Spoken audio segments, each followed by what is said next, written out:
Hi. On your way. Hey, T-Sipper. Sorry I'm late. Sorry I'm late. Look at his number. They all black party. Don't he look dumb? Slow as hell.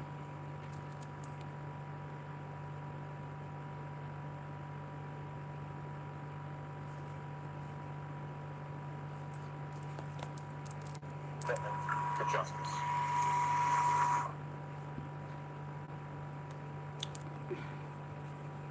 Celebrating Christmas. He just miserable. Look at him. That is a miserable man. Ain't nobody talking to him. Everybody else around, ain't nobody talking to him.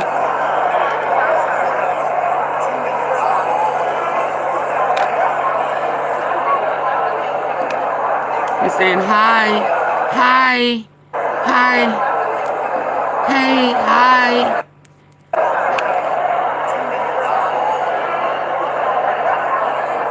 Hi, hi, hi.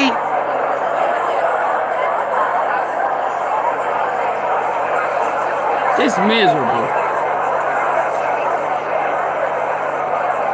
A Kennedy concert canceled tonight. Look at her. She ain't paying him no mind.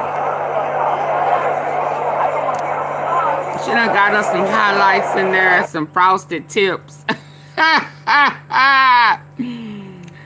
From hooker to first lady. Look at her. They look miserable. Ain't nobody talking to them. Ain't nobody around. Poor man right here. Oh, because of that name. Oh, yeah. Hold on. Let me hurry up and get there. Look at him. Looking for somebody to wave at. Sorry. Just looking for somebody to wave at. Over here. Hey. Hey. Look at her. She smiled at everybody except Donald Trump. Why is that? Why does she smile at everybody except the man who stopped her from being a hooker?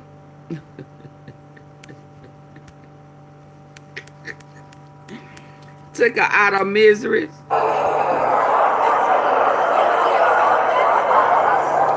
Just miserable.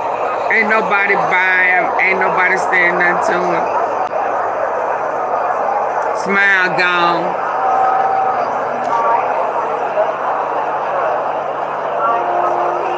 If you think you're lonely now, wait until tonight, boy.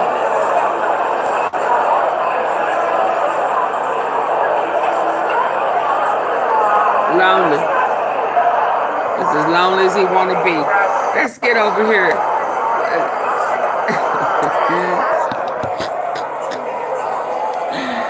Lonely and miserable. I ain't never seen nothing like this in my life. Him ain't got no friends.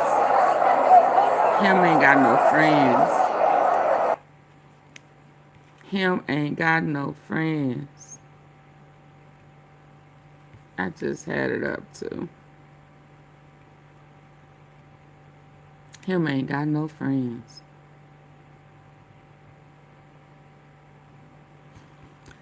Yeah, lawsuit. They done press charges, and he mad at legal. He mad at them. Let's go. Co-founder of Democracy Defenders Action, Norm Eisen. Norm, thanks for joining me. Brian, thanks for having me. I'm joined now by the co-founder of Democracy Defenders Action, Norm Eisen. Norm, thanks for joining me. Brian, thanks for They having me. They laughing at him. So, Norm, we all watched as Donald Trump engaged in yet more illegal activity by renaming the Kennedy Center, despite the fact that the statute prevents Donald Trump from being able to vote himself into, onto the sign at the Kennedy Center. You've taken action against him. Can you explain what just happened? Merry Christmas Eve. We at Democracy Defenders Action have just sued Donald Trump Explain what just happened. We at Democracy Defenders Action have just sued Please come in Donald hitting the Trump like button. and the cronies that he's put on the board of the Kennedy Center, plus the Kennedy Center itself, to reverse this illegal action. Federal law is very clear.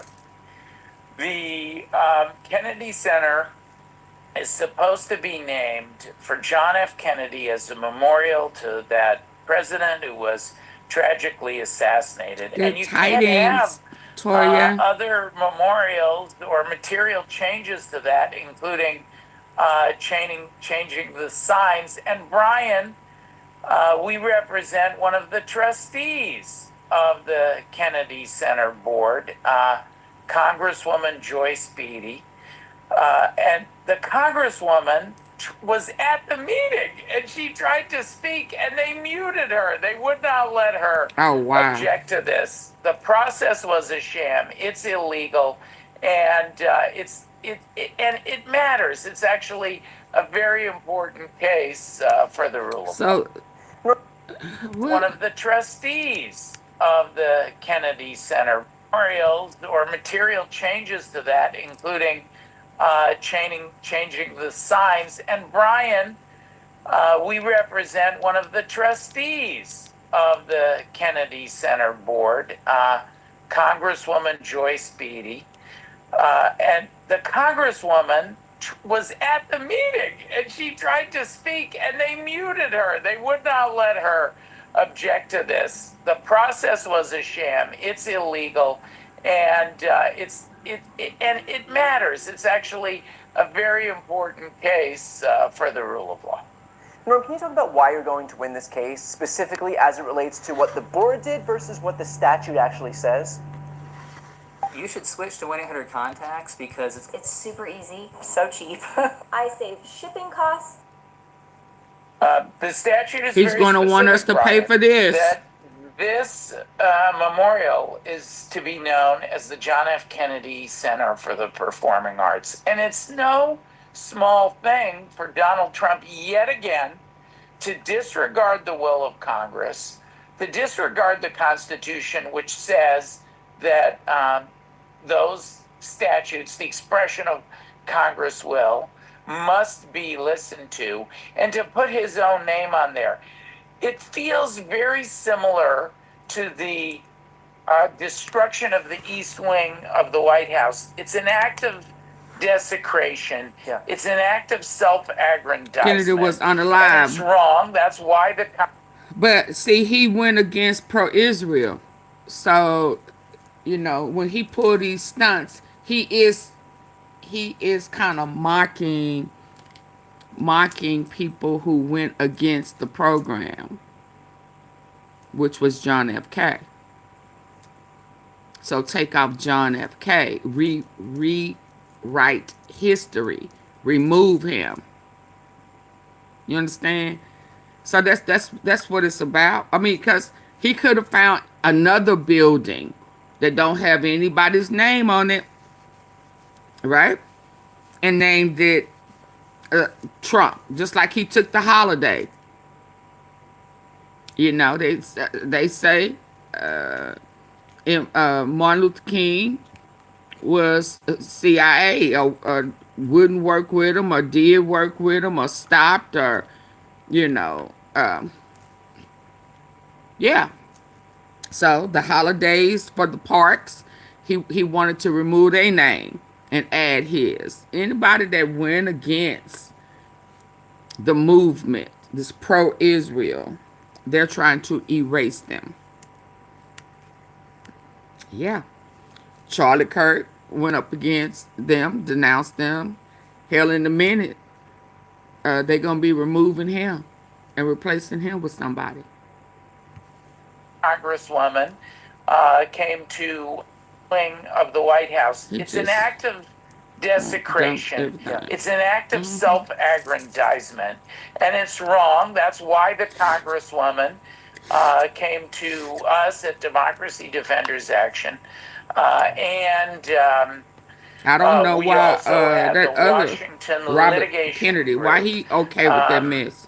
We said we were willing to do it, and she's entrusted us with pushing back on this wrongful attack on the rule of law. Brian, as is so often the case, like all of your viewers, I felt so angry Yeah. that when this happened. Mrs. Kirk is But making hot. unlike Oh, all yes, of your she sure viewers, I is. have She over finna get exposed. 237 legal cases and matters against the Trump administration, including many of the big wins, 'Cause she was a part of the landmark kill. wins over the past year that have stopped him. So, Y'all caught last night when Nicki Minaj mistakenly said, they said her page, she dropped her page. That, what's his name? JD Vance wasn't the assassin. She called him an assassin. I said, Lord, was she supposed to say that? Was she supposed to say that? A girl slipped up and said drifting, that Charlie Kirk was a drifter. Nicki Minaj messed around, and we heard her say that J.D. Vance was the assassin.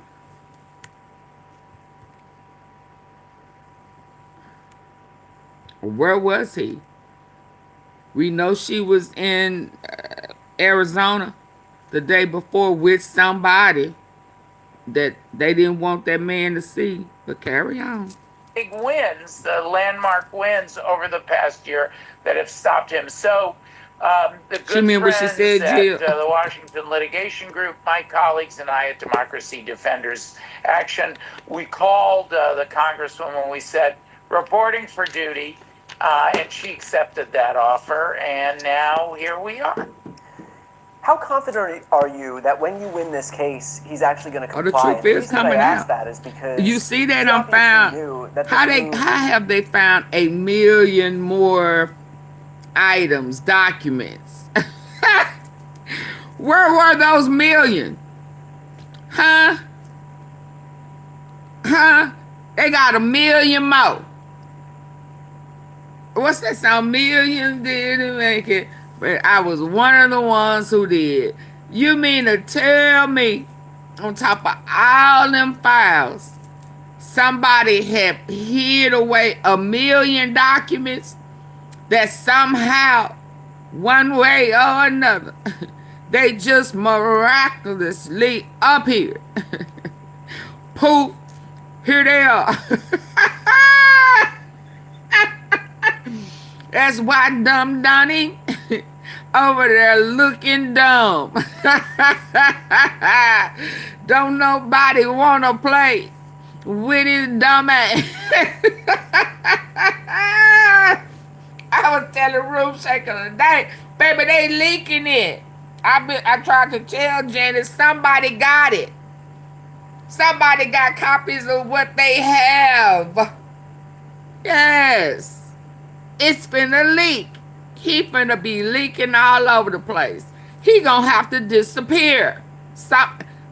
He gonna have to disappear. He gonna do a Houdini, just like Epstein's ass. I wouldn't be surprised, I'm telling y'all, if it ain't Epstein that's sending this shit over. I would not be surprised.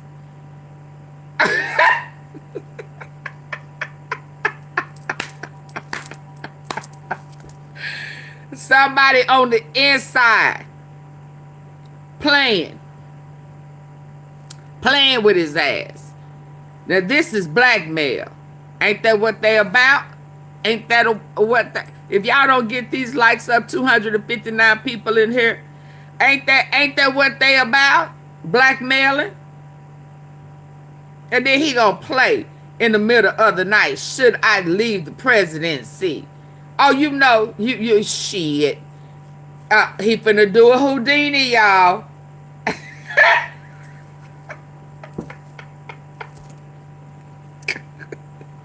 He finna disappear. Okay. He did. He's setting it up. Do I need to leave the presidency? Yeah. But I don't want him to disappear. I want his ass to be. I want his ass to sit in a jail cell. I want him to feel what others have felt. I want him to do the shame, the walk of shame. Yeah, and then make his ass disappear. But I mean for real, not going to a foreign country and still stealing. Yeah, no. Federal law is very clear. I saw he The said last night he Kennedy was going to Center resign. Yeah, he is playing. supposed to be He named gonna for disappear. John F. Kennedy as a memorial to that president who was tragically assassinated. And you can't have other memorials or material changes Straight to to that, jail. including changing the signs. And Brian, we represent one of the trustees of the Kennedy Center board, Congresswoman Joyce Beatty.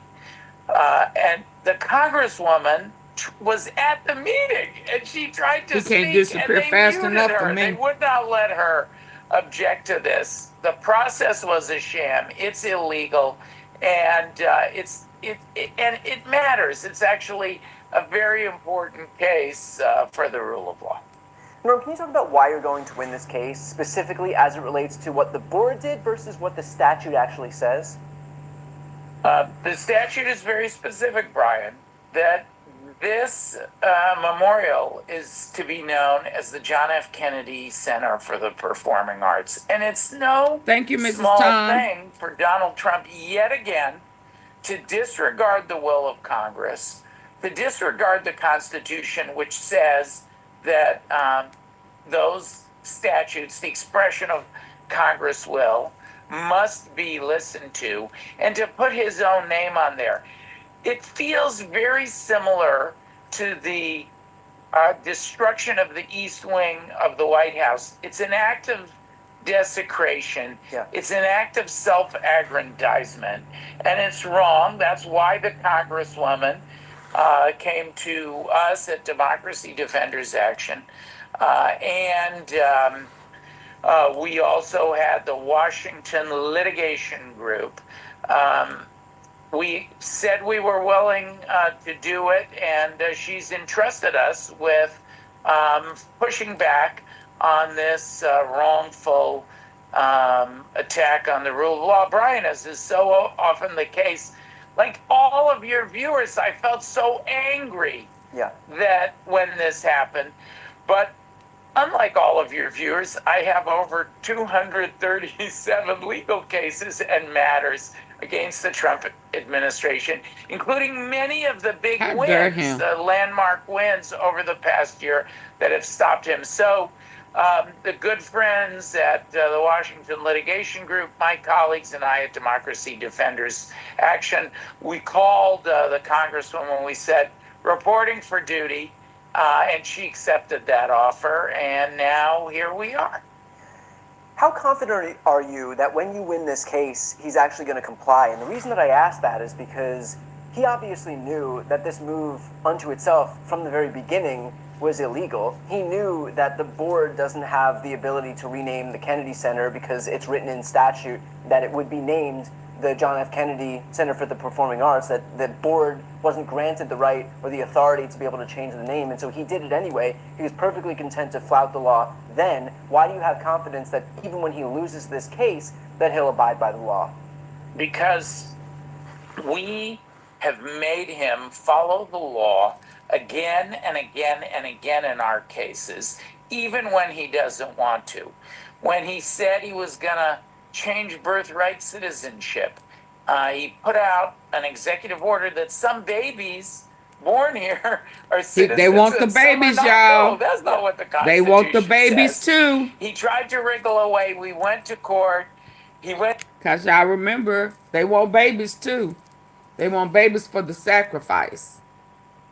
Yeah, and they can start playing with them. I'm saying playing with them, but being inappropriate with them, and they book the Talmud mess starting at like 2 or 3. Yeah. To the Supreme Court. we went and got a second order to comply with the Supreme Court, and he's been complying with it. Same thing, he tried to seize control of our elections. We stopped him there. Here's how I know. Because we sued on his phony U.S. attorneys. We started with Alina Habba in New Jersey, and the court knocked her out. She tried to keep going, but eventually she was forced to leave. That same theory was used to dismiss the James and Comey cases. We filed a brief there supporting their lawyers. That was successful. So time and time again, when he tried to close down the Voice of America, we went to court again and again to stop him from evading following those orders. We've had many cases like that. In every case, we finally are able to get compliance. We're going to do the same thing here. But I am planning on him cheating if we secure that order. So we built that into the plan. They had to build in him cheating. Oh, wow. Oh, my God. What did it say to you that he would engage in such egregiously unlawful behavior? That's just who he is. He doesn't have the ability to do this. And does it not feel very third world-esque to not only be able to say, oh yeah, we have the authority as the board of the Kennedy Center to change the name, which they don't, but then to go so far as to say we got unanimous support while they were muting people that were trying to oppose this move, and then coming out and offering a very like Vladimir Putin-esque, oh, we got 100% offering up this illegal, compliance on this illegal edict that we can change the name to honor me, dear leader Donald Trump. Well, I think Donald Trump still has not learned his lesson. We're litigating over the Epstein files, and we're the first to file FOIA requests, for example, when the shameful deal was cut with Ghislaine Maxwell. Look at the mess that those Epstein files constitute. We're prepared to go back to court to force their turnover if the administration continues to defy the Epstein transparency statute. They never learn their lesson. Every American knows about President Kennedy. Every American has respect for his legacy, and to desecrate that legacy is going to be extremely unpopular. Maybe they thought nobody would figure out a way to sue him, to litigate this, or that nobody would be brave enough. The Congresswoman is brave enough, and we have brought our lawsuit to enforce the statutes that very clearly say this building cannot be called the Donald Trump and the John F. Kennedy Performing Arts Center. So I'm sure that there were a lot of people looking to sue as the result of this because it's so clearly illegal on its face. Yeah. Hey, Why Dorothy. did you decide that this case was the best one in terms of standing to be able to win?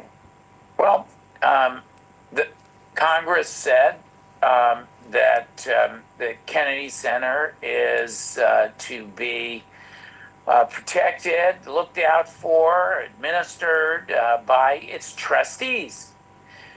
This case is by one of those congressional trustees. Congress has given the trustees the power. Can I ask real quick, can I interject here? How did she remain on the board of trustees after Trump kind of, just basically put all of his lackeys and sycophants and mouthpieces into those positions? Even Trump is not so brazen as to disregard the statute which says these members of Congress are ex officio trustees. And so he did not attempt to remove Marie Shriver, I know they all are.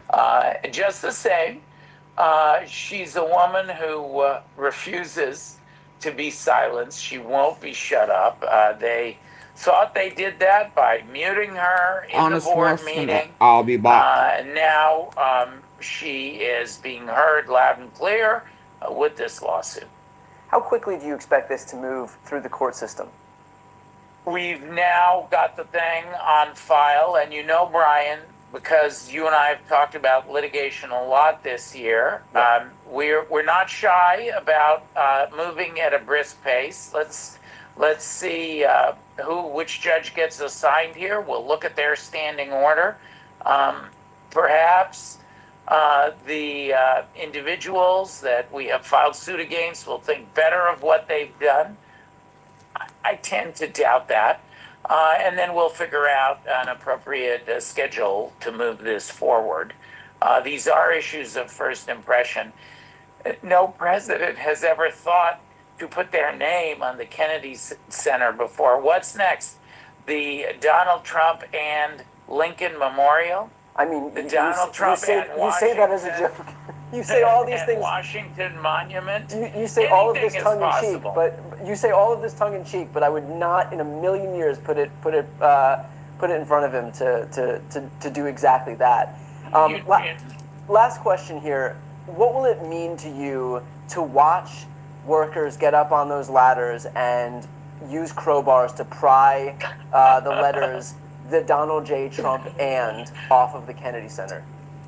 Hi, Tony Cardello here. Hey, I want to talk to you today people about buying a hiding. used car from McCarthy Auto Group. Yep, Why y'all buy from see us? Well, Mrs. Tom asking y'all to double tap and hit the like button. Double tap the face of your phone device if that's what you're listening with. Just tap, tap, say thank you. And if you're on your computer, there are 3 dots at the top, right corner. If you can hit those 3 dots, we would greatly appreciate it, so we won't have to keep stopping and It will mean interrupting while y'all get the likes up. Please and thank you. that has has so often been the case in the democracy movement and coalitions litigation, that the rule of law is being upheld again, that the Constitution and the statutes enacted Double under tap. it are being protected by the courts, and that authoritarianism has been rebuffed, as the courts have done in hundreds of other cases, Brian. We've never seen anything like Donald Trump's illegality, but we've also never seen anything like the democracy movement's pushback. And of course, your viewers, your show, independent media, such an important part of that. Look, we're just on the heels of this shameful 60 Minutes scandal where they killed a perfectly legitimate story. That's why we need you and the rest of independent media. And it's why I'm always quick to let you know when we have a new legal action. Norm, for those who are looking to learn more about all of the lawsuits that you've brought against Donald Trump and his administration and the overreach of this federal government, where can they go? DemocracyDefendersAction.org. You can read all about our work, our wonderful partners who do these cases with us, and can support our work there. We welcome everybody to check out DemocracyDefendersAction.org. And Brian, thanks for having me back. Of course. So they have filed suit on Trump for changing the name from JFK to doo-doo training diaper Trump. So here I'm seeing where people got up and left at this Christmas thing while he's sitting at the table all by himself looking dumb. Trying to find somebody that look like they looking his way to wave somebody over to look at me, looking ass. Broadcast of the 48th. Oh my goodness. For Y'all more come than on, 4 double tap the decades, face the up. Double tap the face of your screen and get the likes up. Double tap the face of your screens and get the likes up. Double tap the face of your screen and get the likes up. Just like this. On your phone. Say, AunTeaFee, thank you. for bringing us this tea. If you're not on your phone, let's go. Kennedy Center Honors has been a rare moment of unity, a night where politics faded into the background and America came together to celebrate artistic excellence. But this year, that tradition shattered. What? As CBS rolled out its broadcast Why she of not the 48 smiling? Kennedy Center Honors, viewers made a different choice. They turned the television off. Not because of the honorees, not because of the performances, but because of one man. Doo-doo diaper. Doo-doo diaper. For the first into the background. For more than 4 decades, the Kennedy Center Honors has been a rare moment of unity, a night where politics faded into the background and America came together to celebrate artistic excellence. But this year, that tradition shattered. Big time. As CBS rolled out its broadcast of the 48th Kennedy Center Honors, viewers made a different choice. They turned the television off. Not because of the honorees, not because of the performances, but because of one man.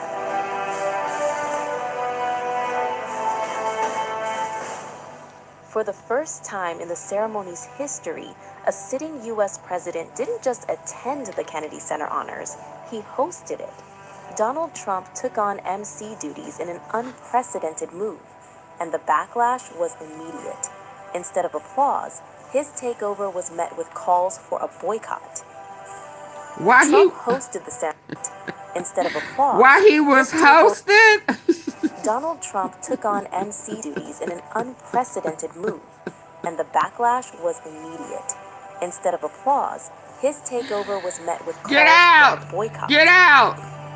Trump hosted the ceremony after his administration made sweeping changes to the Kennedy Center's leadership, removing its board chairman and president and replacing them with Trump himself and former Ambassador Richard Grenell. To top it all off, the center got ultimately renamed to Trump Kennedy Center. To supporters, it was a bold assertion of leadership. To critics, it was a politicization of one of America's most cherished cultural institutions. This year's Kennedy Center honorees included some of the most iconic names in entertainment: Sylvester Stallone, That ain't country him. legend George Strait, rock pioneers Kiss, disco icon Gloria Gaynor, theater great Michael Crawford, and others whose careers span generations. But intense backlash marred the celebration. The controversy cuts deeper because of what the Kennedy Center Honors has always represented. Previous hosts include cultural figures like Walter Cronkite, Stephen Colbert, Queen Latifah, Gloria Estefan, LL Cool J, David Letterman, and Caroline Kennedy. U.S. presidents traditionally attended the ceremony. There go Bill Bubba. Clinton, George W. Bush, Barack Obama, and Joe Biden all sat in the audience applauding from Big their seats. Bubba. They didn't take I'm trying to Played that role. I'm trying to get back to Big Bubba. Sylvester Stallone, country legend George Strait, Why? Oh, cause I'm on it. Oh, wonder. Let's go. pioneers Kiss, disco icon Gloria Gaynor, theater great Michael Crawford, and others whose careers span generations. But intense backlash marred the celebration. The controversy cuts deeper because of what the Kennedy Center Honors has always represented. Trying to stop on Previous Bubba. hosts include cultural figures like Walter Cronkite, Stephen Colbert, Queen Latifah, Gloria Estefan, LL Cool J, David Letterman, and Caroline Kennedy. U.S. presidents traditionally Bubba. He's a big boy, huh? He's a big boy. Big Bubba. He wanted to be your lover. Yeah. Yeah. Bill, you got to stop leaving that pickle in places it shouldn't be. Big Bubba. Bill. attended the ceremony. Bill Clinton, George W. Bush, Barack Obama, and Joe Biden all sat in the audience, applauding from their seats. They didn't take the mic, they didn't dominate the spotlight. This year changed that. Meanwhile, those inside the center noticed two glaring differences in the Trump era. Contrary to tradition, this year there was no mention made of former U.S. President John F. Kennedy, for whom the theater complex is named. Wow. The traditional backdrop wall with He all mad the at names of past him. recipients He was pro-Israel. also gone. The show was taped before Trump renamed He's trying to the center in his own rewrite honor. history. He made a red carpet appearance with his wife, U.S. First Lady Melania Trump. Hold on. Before recording the show in early December, Trump presented medals to the honorees in the Oval Office. Great people. In a few moments, we will be presenting these stars with their Kennedy Center honors medallions, which were redesigned this year with the help of the fantastic team at Tiffany and Company. And I want to congratulate them. They have done a fantastic job. They're wonderful people. I know them very well because they're right next to Trump Tower. I've lived with them for many years, and they really have done a great job. So I want to thank Tiffany. Thank you very much. We're also joined by members of the Kennedy Center Board of Trustees who are doing a really great job. And as you know, the building is being renovated, fully renovated. It's being, I would say, fixed at a level that nobody's ever seen before. We're going to make it something really special. It is. Where's your house? It's been mistreated. Where's your house? Go home. To be honest with you, and we're bringing it back to. Y'all hit the like I don't button. think any place in the country. Double tap the face of your were phone. given Do this. Quite a bit of money by Congress to do the job, and we're doing it right. Double tap And the face you'll of your see the new phone. marble and the renovated marble and all of the different rooms. Major Is this what auditoriums. this The supposed sound to be is so talking fantastic. about? One of the very big prerequisites and something that doesn't happen often is when you have great sound, you take advantage of it, and the Kennedy Center has great sound. If they build it, fellas, you know this. Gloria, you would know it very well. George, you'd know it very well. Oh, Michael would know it so well. But if it's built with bad sound, you never get it fixed, right? It just doesn't work. They've tried very hard at Lincoln Center and other places, and hasn't worked out too well. But I just want to What in the hell is he talking about? Executive Director Rick Grinnell. Rick, thank you very much. Thank you, Rick. Ambassador Sergio Gore, Ambassador to India. Thank you, Sergio. Great job. And other friends and distinguished guests, Mr. and Mrs. Ike Perlmutter. So many people are here that are great friends. Mrs. Fisher, thank you very much. Very much. We have some unbelievable people on the board, the most prestigious board, I think, now, maybe in Washington. From Newark, New Jersey to Poteet, Texas, from New York City to as far away as London. These are among the greatest artists, actors, and performers of their generation. The greatest that we've seen. We can hardly imagine the country music phenomena without its king of country, or the American disco without its first lady, or Broadway without its phantom. And that was a phantom, let me tell you. Or rock and roll without its hottest band in the world, and that's what they are. Or Hollywood without one of its greatest visionaries. Each of you has made an indelible mark on American life, and together you have defined entire genres and set new standards for the performing arts. You have set new standards.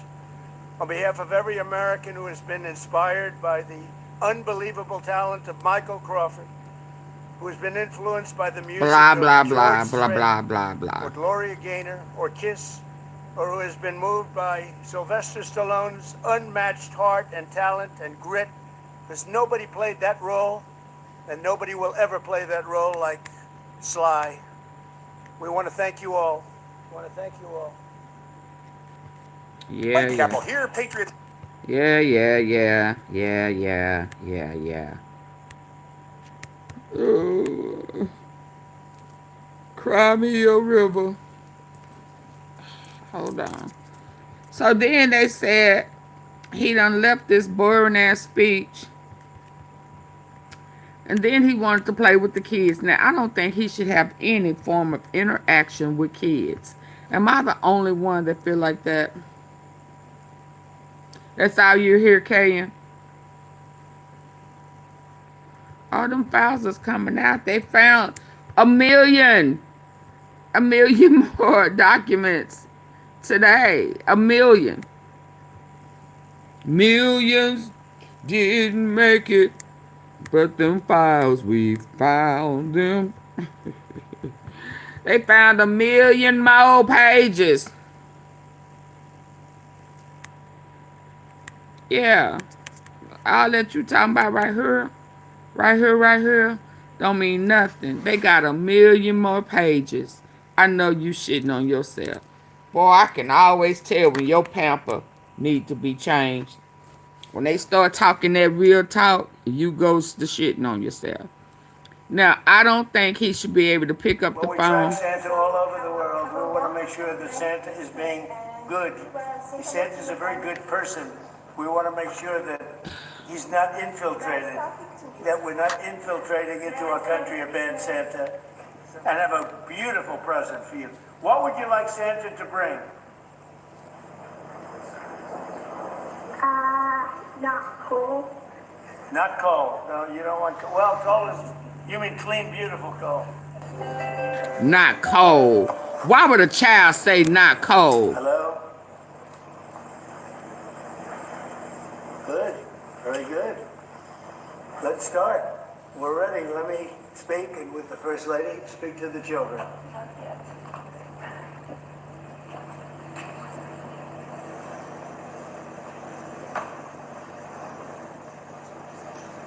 He shouldn't have no contact with kids.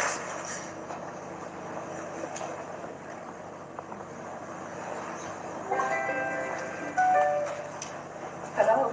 He just holding the Well, phone. thank you very much, General. Very good. We have the First Lady here. And I think she'll be answering calls separately, actually. She'll be talking to some, I'll be talking to some. Hang the phone up, dumbass, so a call can come in. With that sick ass hand. Hang the phone up, dumbass. North America to track Santa. Before we connect you to each caller, a member of our team will briefly share the child's first name, age, and city and state where they're calling from, as well as they'll give you Santa's current location. Then there's going to be a brief pause as we connect the child's call, and then they'll be placed directly on the line with you. And then you'll hear our team let the child know that they're connected with you, the president. That sounds great, General. Any questions? Well, Okay. General? So who was you talking to a while ago? Who was she talking to? Perfect. Mr. President, Yes. I am now connecting you to Anastasia, who is 4 years old, and Jasper. 4 years old. Oh my They God. live in Sepulveda, Oklahoma, and Santa is currently headed for Prague, Czech Republic. Oh, very good. That's very exciting. Good. Let me have them. Hello. Hello. Hi. How are you? This is the president. Hello, you are. Oh my goodness, Jasper. Amy, hello. Hold on one second. Hello, Fred. The president. How are you? Say hi, Traff. Hello, everybody. Hi. Merry Christmas. I love Oklahoma, by the way. Say hi, diaper man. Hi. Merry Christmas. Thank you very much, honey. Very much. Very. Ain't he supposed to be asking them what they want for Christmas? You know where he's flying over? Thank you. Do you have a question to ask? Do you have a question? He's over Germany right now. So What's your question? 2 hours and he will be at your house. They ain't got the time. Yes. What did you ask Santa to bring you? Go ahead. You can take your time. Oh my God. What is this, y'all? This is desperate to me. Oh, wow. But he shouldn't be talking to kids. Stackle on him. Yes. Right? I hope he will be. Yeah. Go He ahead. said, how come Lisa has a tracker? Happy New Year. Merry Well, we Christmas. track Thank Santa all you. over the world. We want to make sure that Santa is being. I don't think he should be Santa's a talking very to good person. kids. We want to make sure That should be a he's not protest. In my opinion, he should not be talking to kids. This is crazy. This is crazy. And he has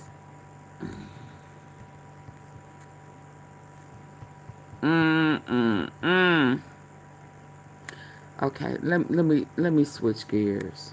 Let me switch gears. Let me switch gears.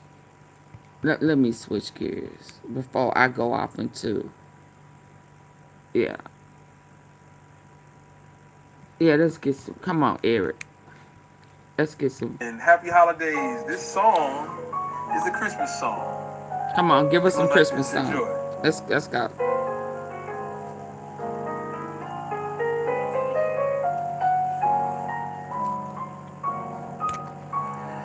Chestnuts roasting on an open fire. Let's go. Jack Frost snipping, let you know.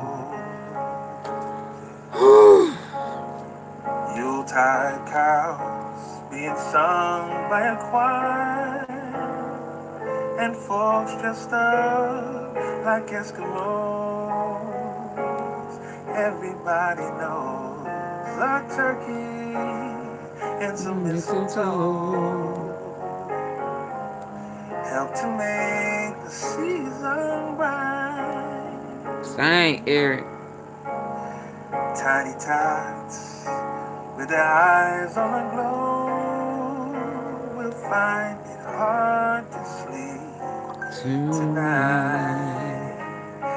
They know that Santa's on his way. He's loaded lots of toys and goodies on his sleigh. And every mother's child is going to spy. See if reindeer really know how to fly. And so I'm offering this simple phrase to kids from 1 to 92. Though it's been said many times, many ways, Merry, Merry Christmas to you.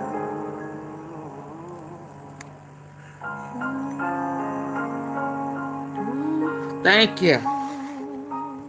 Shout out to Eric Roberson. Happy holidays. Had to switch gears for a minute. Get up off of that dump truck. That piece of shit. No, he don't need to be around no kids. Y'all double tap the face of your screen. Get the likes up. Get the likes up. Get the likes up. I would greatly appreciate it if you would get the likes up. Just double tap. Just say thank you. You can say Merry Christmas. Give me it. Tap it. Just tap it. Yeah, do that. And if you're not on the phone listening in, double tap. You got 3 dots at the top right corner. Hit them dots.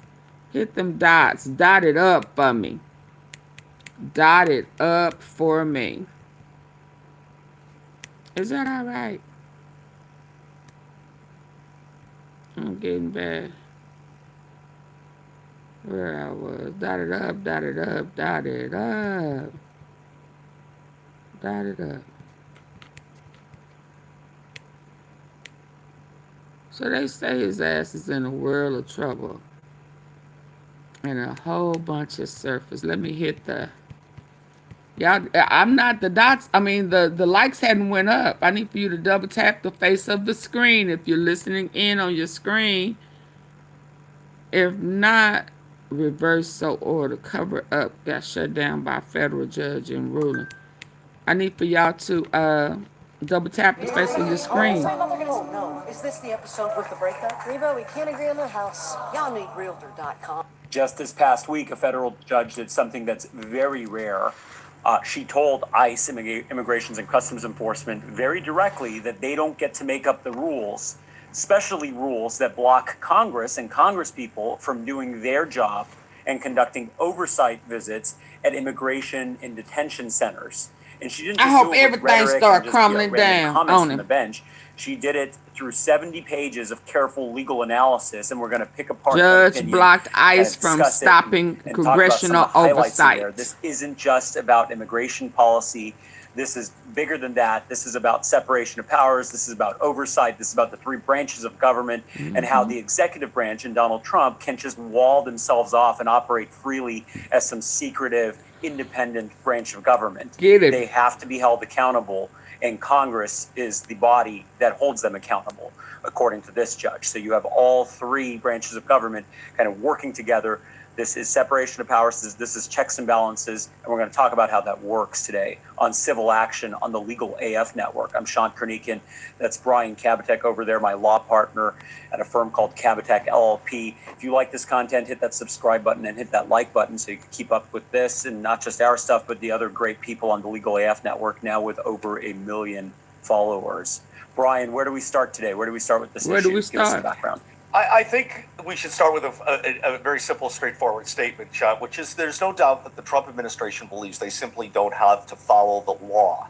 And this is really, I think that's controversial. That's a controversial statement. I think they would even admit that they believe they don't have to follow. But I thought it was law and order. This is a perfect example of that. So there's an act out there called the Continuing Appropriations Act. And in that act, there's Section 527, and that's what we're going to be talking about today. So let's start with Section 527. Section 527 says that members of Congress, as part of their duty overseeing the use of money that they have appropriated. So let's keep this in mind.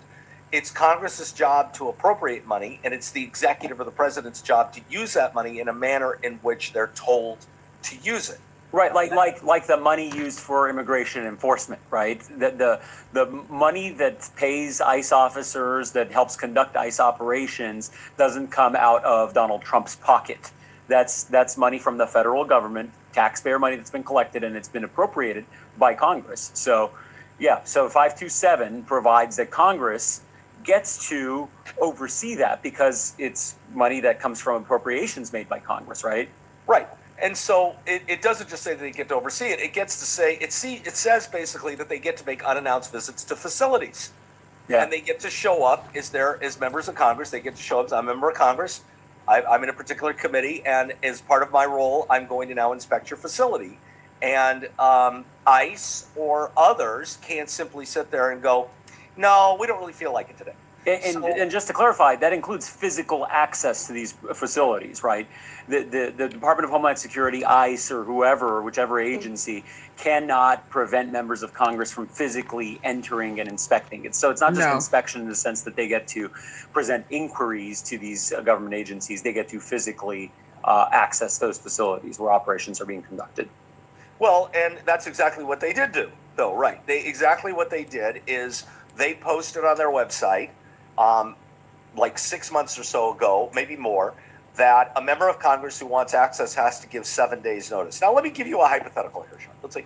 Let's say you run a meat packing facility, okay?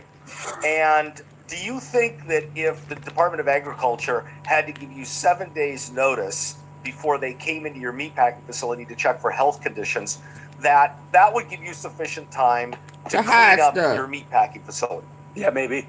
Yeah, right. I mean, aren't surprise visits the hallmark of an active justice system, an active civil system that actually works in this country? Right. You don't give people advance notice and say, by the way, we're coming in to check on whether or not you're torturing prisoners, but we're not going to come in for 7 days, so that'll give you some time. Yeah. So if you're torturing prisoners, maybe this is a good opportunity for you to stop that. Yeah. No, that's exactly right. That it frustrates the whole purpose of oversight and surprise visits and making sure everybody's doing their job. And I want to be very clear about this, that this all relates back to Representative LaMonica McIver from New Jersey. She's I believe a first-term member of Congress who in June was arrested when they showed up. She and some colleagues, and I think the local mayor, showed up to inspect an ICE facility in New Jersey, and she was accused of improperly touching and I'm usually pretty sacrosanct when it comes to this total bullshit reason. She was touching on him. It's garbage. This case is going nowhere. Yeah, I need for y'all to double tap the face of y'all screen. Garbage. This case is going nowhere. But right around that same time, that's when they came up with their brand new 7-day advance notice policy. Right. And so, and that's exactly what ICE tried to argue here in front of Judge Giacab, who's issued other rulings shutting down the Trump administration's attempts to, undermine democracy and undermine the rule of law. But anyway, they tried to argue 7 days notice was needed for security and logistics with and not operational efficiency. Right. Whatever that means. Well, you know what that means? That means cleaning shit up so they don't get in trouble. That's what that means, operational efficiency. Like your meatpacking facility that we're talking about. Yeah, and they also argued that under this law that guarantees access to members of Congress as part of their ability to provide appropriations, they argued that field offices weren't covered because they technically don't really house the detainees here, which is bullshit because they do house the detainees. And Judge Cobb rejected both. She said, Congress... story. Both of them are terrible for different reasons. And I always said, embargo with Venezuela. Welcome to a special edition of Legal AF. There's so much to update and brief our audience about when it comes to the Epstein scandal, the cover-up of the Epstein scandal by the Trump administration and Donald Trump, the cover-up of the cover-up. The cover-up, the cover-up, the cover-up. And Donald Trump himself. And now we know why. Now we know why he's doing all of these distracting things. Let me rename the Kennedy Center. Oh, let me do an oil embargo with Venezuela. Because he knew that in this next tranche of documents that just came out, it is just lousy with his name. His name is all over these documents. Complaints that are filed against him, observations that are made about him, perhaps a handwritten note written by Jeffrey Epstein right before he hanged himself. Is it a dead man's confession? An observation about Donald Trump? Is it genuine? I don't know, but I do know the Department of Justice is scrambling to try to figure out if it is or it isn't. At the same time, at the heart of it is something that's not getting enough attention, and that is the FBI had in its possession 10 years before they opened up an investigation of Jeffrey Epstein, they had an FBI complaint filed by Maria Farmer, the sister of Annie Farmer, who complained to the FBI and then all in of Miami, a sudden today they found a million more documents about Jeffrey Epstein and his pornographic interests in the photos of her sisters, including Annie Farmer. And if the FBI had taken it seriously and had investigated this powerful financier close to people like Donald Trump and Prince Andrew, former Prince Andrew at the time, then 10 years of victims, maybe into the thousands, could have been avoided. I want to talk about all this with somebody that our audience wants to hear from. That's Lisa Phillips. She is a Epstein survivor. She is a leader of the movement related to the Epstein survivors.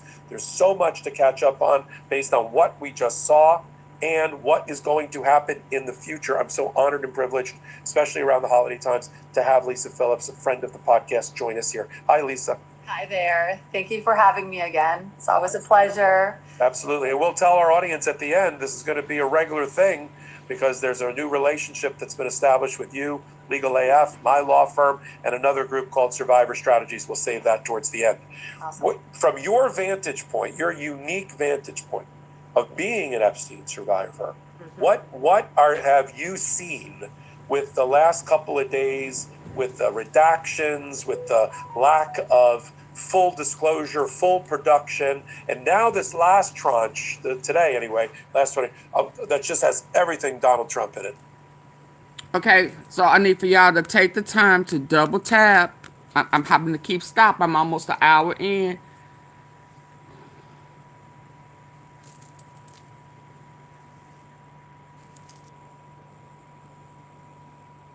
ICE members need to show their face. Yeah, they sure do. They sure do. Hey, Max to the Boogie.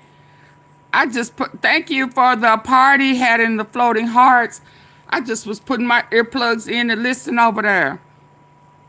Hey, Max. 10 years. It's disgusting. Double tap the face of your phone or hit the 3 dots at the top right.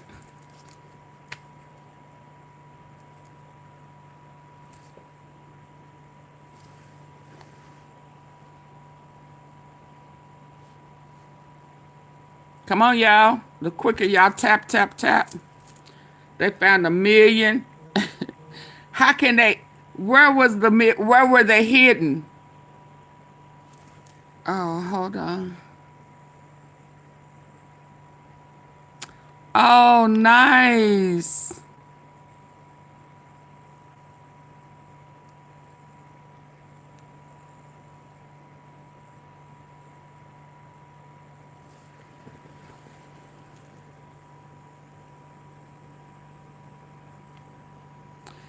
Okay, I'm sorry. I had to take in the attic somewhere in Mar-a-Lago. No. No. How about maybe Comey? Maybe the Comey chick? Because if it was at Mar-a-Lago, we wouldn't have never got it. But what about James Comey's daughter? Not 1 million of them. And I bet you them millions that they done found probably got more celebrities, maybe Diddy. What if Diddy in there? If Diddy is in those millions that they found, I'ma say it was the Comeys. Yeah, but or it was Bengino, cause he just quit. Yeah, it's not the regular people. It's not the regular people who's covering for him. It would have been somebody done backdoored him. Come on, Miss Tom. Come on, Miss Tom. You gotta think outside the box. It was either Bengino who just quit, or some of the people who still are working or interacting with Maureen Comey. Get the lights up, y'all. Come on, double tap the face of your screen on your phone or hit the 3 dots at the top right corner. It just says 1 million documents was found. 1 million. Talk about from your perspective. Well, you said it right when you said this is a cover-up on a cover-up on a cover-up.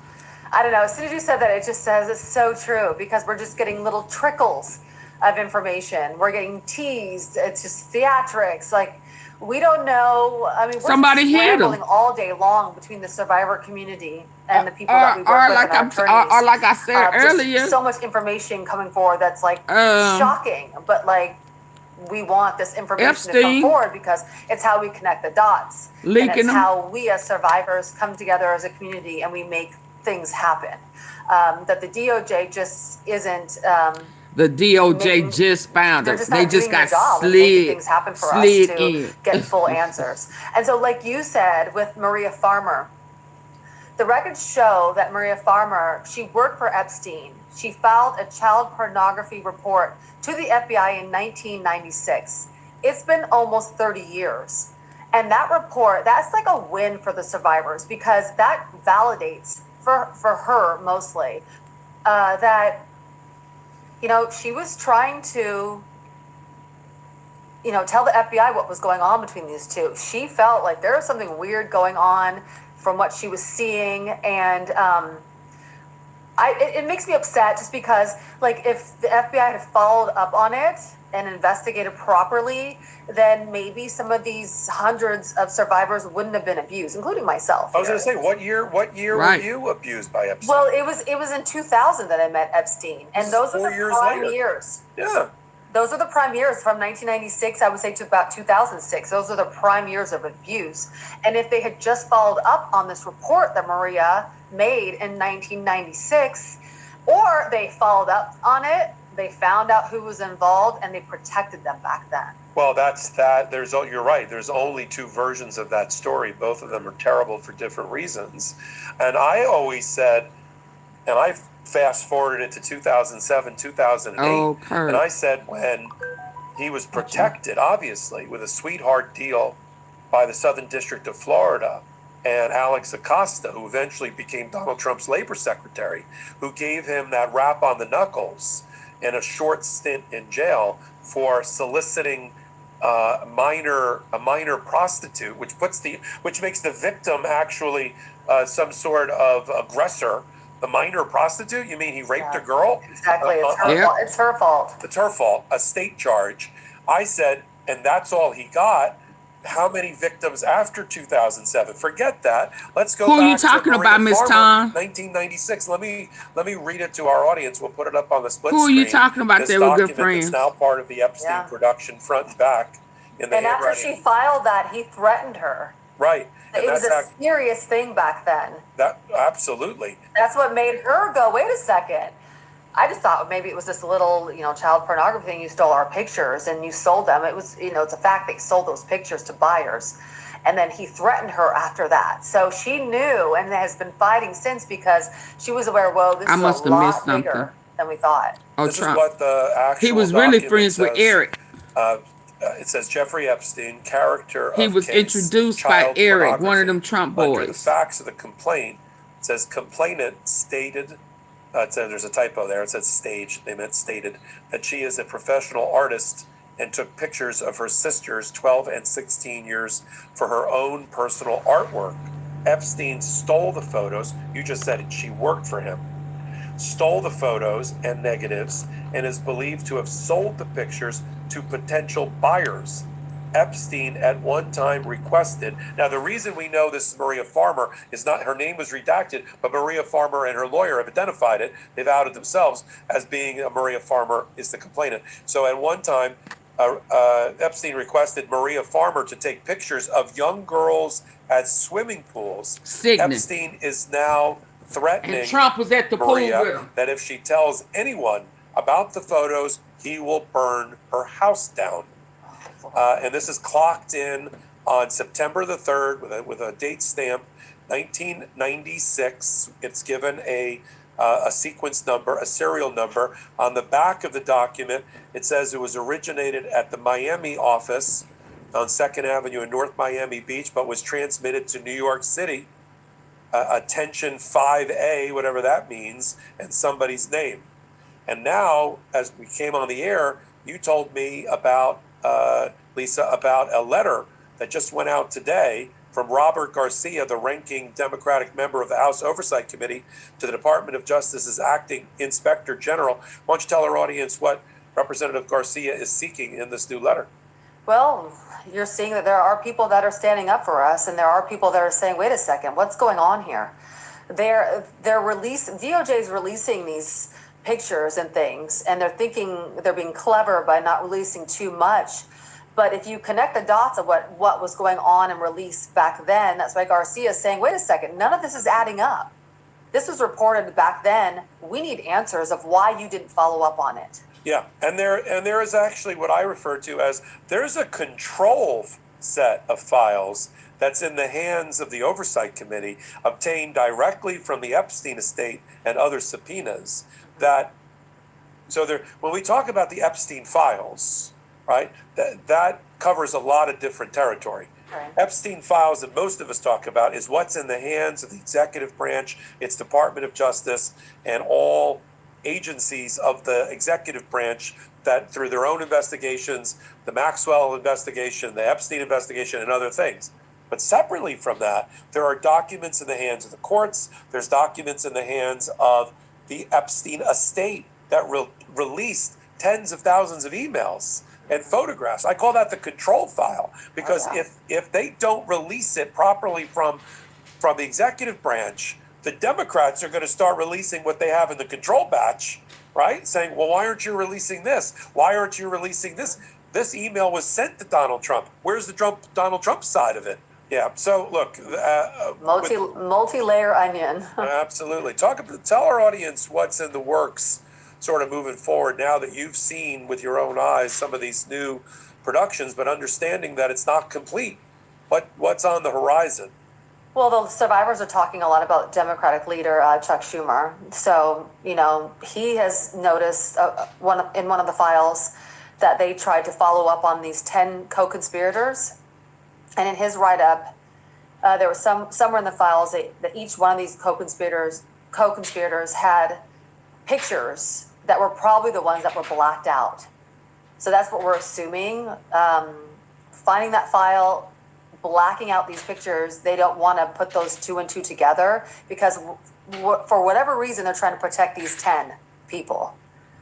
They did years ago, for some reason, they interviewed, I think it was like 80 or was it? And there was a lot of survivors of the younger girls that in Florida, they interviewed so many of these young girls and they all had names and that's how they compiled these co-conspirators. Yeah. But then it just fell to the wayside. What happened? And then they leaked it in the files. I don't know if they meant to or not, but once they did that, it's like, wait a second, well, who are these people?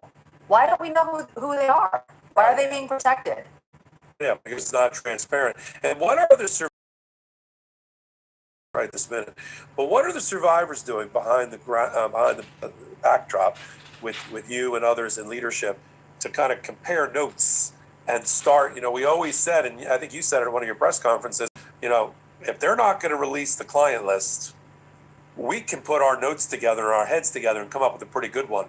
But we're going to sit back and let the government do the right thing, knowing that we are here on the sideline to make them honest. Are there things in the works related to that? Well, I spoke out and said that, if you're not going to do your job, we'll do it. And it wasn't specifically, the files, if you're not going to release the files. We knew they would release some files. We were willing to let them do their job. But on the background, I was doing my own job with other survivors. And as I spoke out, there were many survivors that came forward.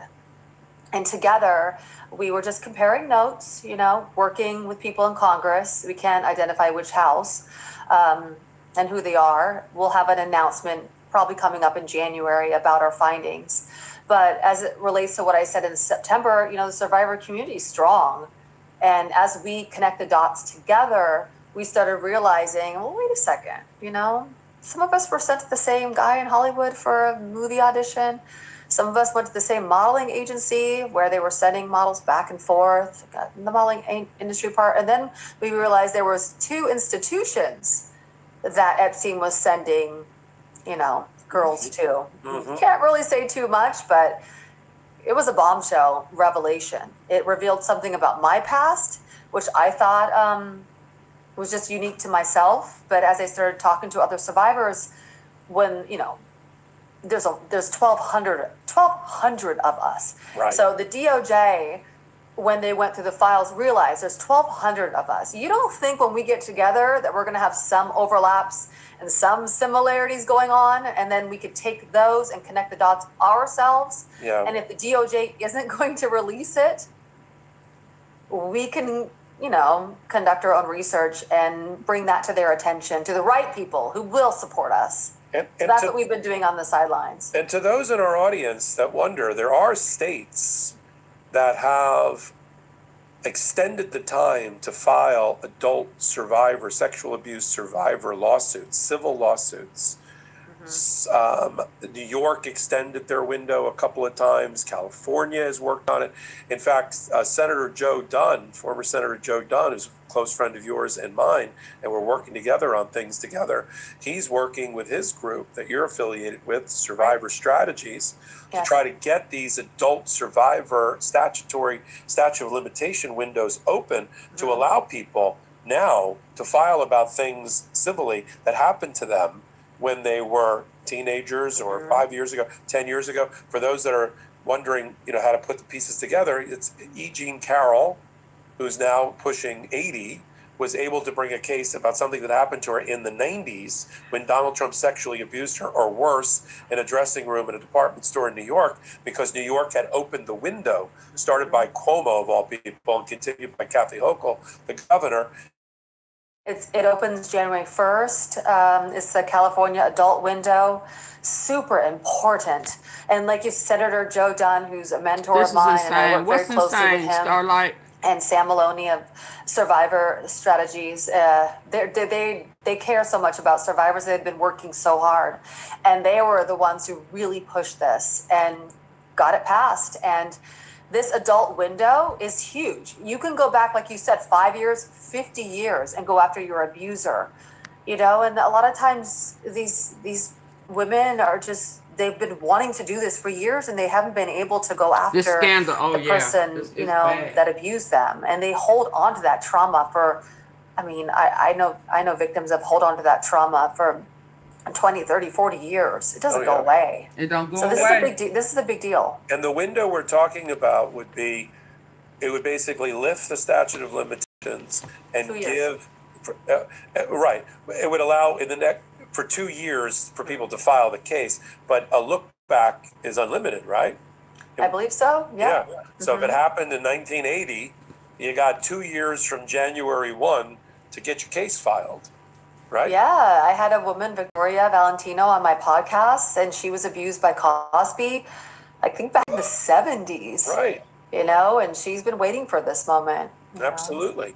And so that's another, you know, that's the other element of getting redress and dignity and, getting justice for the survivors is being able to go into the courtroom. And now knowing that not only are you supported as a survivor network, having been linked together, and the more bashing and victimizing that Donald Trump and those around him have done, the stronger that you've become. I mean, right? It's backfired in that way. The more that he's tried to attack you, it's totally backfired. yeah, right. You're all unified. But in addition, exactly. how does it feel to have? There's now, a national momentum in your favor, even in a way that #MeToo didn't generate it. And knowing that not just the Legal AF or Midas Touch community, but there's so many people that are so supportive of you and want to get the healing done, no matter whether that's a civil lawsuit or the Epstein or standing on Capitol Hill or whatever it's going to be. How does that make you feel? Is that important to your movement? Oh, it's everything. Yeah. It's everything to own your story, move through your trauma, move through your healing, and just be able to come on the other side and say, you know what, I'm just gonna put that shame aside. I don't own that shame. I'm putting it back on the perpetrators, the abusers, or whoever else wants to shame me. Go ahead. I mean, look at MAGA. MAGA has been behind us. Like, they've actually turned a little bit on their president, and said, wait a second, this isn't right. I know we're Trumpers, but like, this isn't right what's going on. So we even got some of their support. So that's huge. Yeah. And we also brought together the Democratic Party and the Women's Caucus and the Republicans' Women Caucus for the first time together in one room. That doesn't normally happen either. No, and at least 2 out of the 3 major Republican women that sided with you, Sinema, Nancy Mace, and Marjorie Taylor Greene, 2 out of 3 are not going to be in Congress. I mean, Nancy Mace looks like she's going to drop out to run for governor of South Carolina, and Marjorie Taylor Greene, and there's nothing about Marjorie Taylor Greene other than her support of you that I've ever approved of. But in her own world, to great personal and professional and political sacrifice, she sided with you folks and then self-immolated in front of Donald Trump and got shown the door. Yeah. I mean, anyone who stands up for survivors is a hero to me, no matter, their views or their past, things that maybe you don't agree with. But just the fact that you stand up for innocent children. I mean, a lot of these, I was in my early 20s, like hundreds of others, but there was hundreds also that were, 14 years old, Michael. I mean, you're a father, 14-year-old's a child. I have a 14-year-old, and they're little kids. Like, you have to, this is humanity, this goes beyond,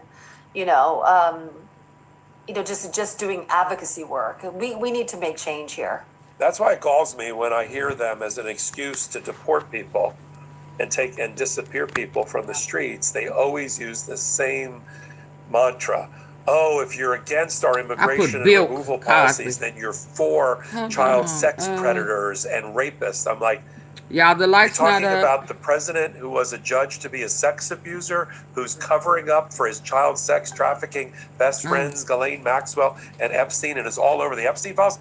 That's the administration you want me to support your immigration policy? Exactly. Yeah. And also about the Me Too thing, it was just about, power dynamic, right? And taking advantage of women. There was a lot of different things about it. The Epstein world and his orbit is about sex trafficking. It wasn't just one man That was along with one woman introduced to taking him advantage by sexually Trump. of girls. This is a sex trafficking ring that spans the whole globe.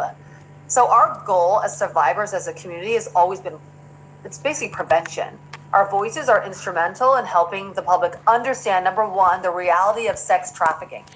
That is my whole, that's, you would think I would be ashamed, and I was for so long, to say I was sex trafficked. I didn't even understand what that was until I started speaking out and speaking to attorneys and being deposed for cases. That my attorney said to me, you were sex trafficked. I'm like, there's no way. So I didn't even understand it. So that's the reality of sex trafficking, is what we're teaching and educating while we stand up. And then the other thing is the interplay between positions of power.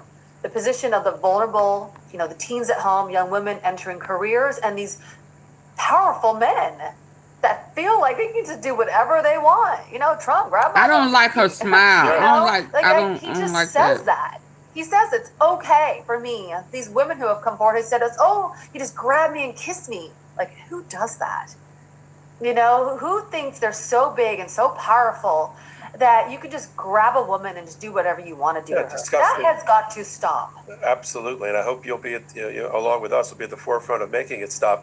This letter, I don't know if you've had a chance to see it. Can y'all still hear? Now listen, I'm not here to validate it. I don't know if it's authentic or not. All I can tell you is it's in the FBI files. It's in the executive files that have been produced. Larry Nassar? Yes, the DOJ has had to scramble and say, the postmark on the envelope, and maybe he didn't put his prisoner number on it, and there's still a handwriting analysis that has to be done. All I know is that there is a handwritten letter that was a few days before he hanged himself that Epstein wrote, of all people, to Larry Nassar. Now, for some people who are thinking, wait a minute, he was friends with the pedophile child rapist of the U.S. gymnastics team, Dr. Nassar, who was in prison.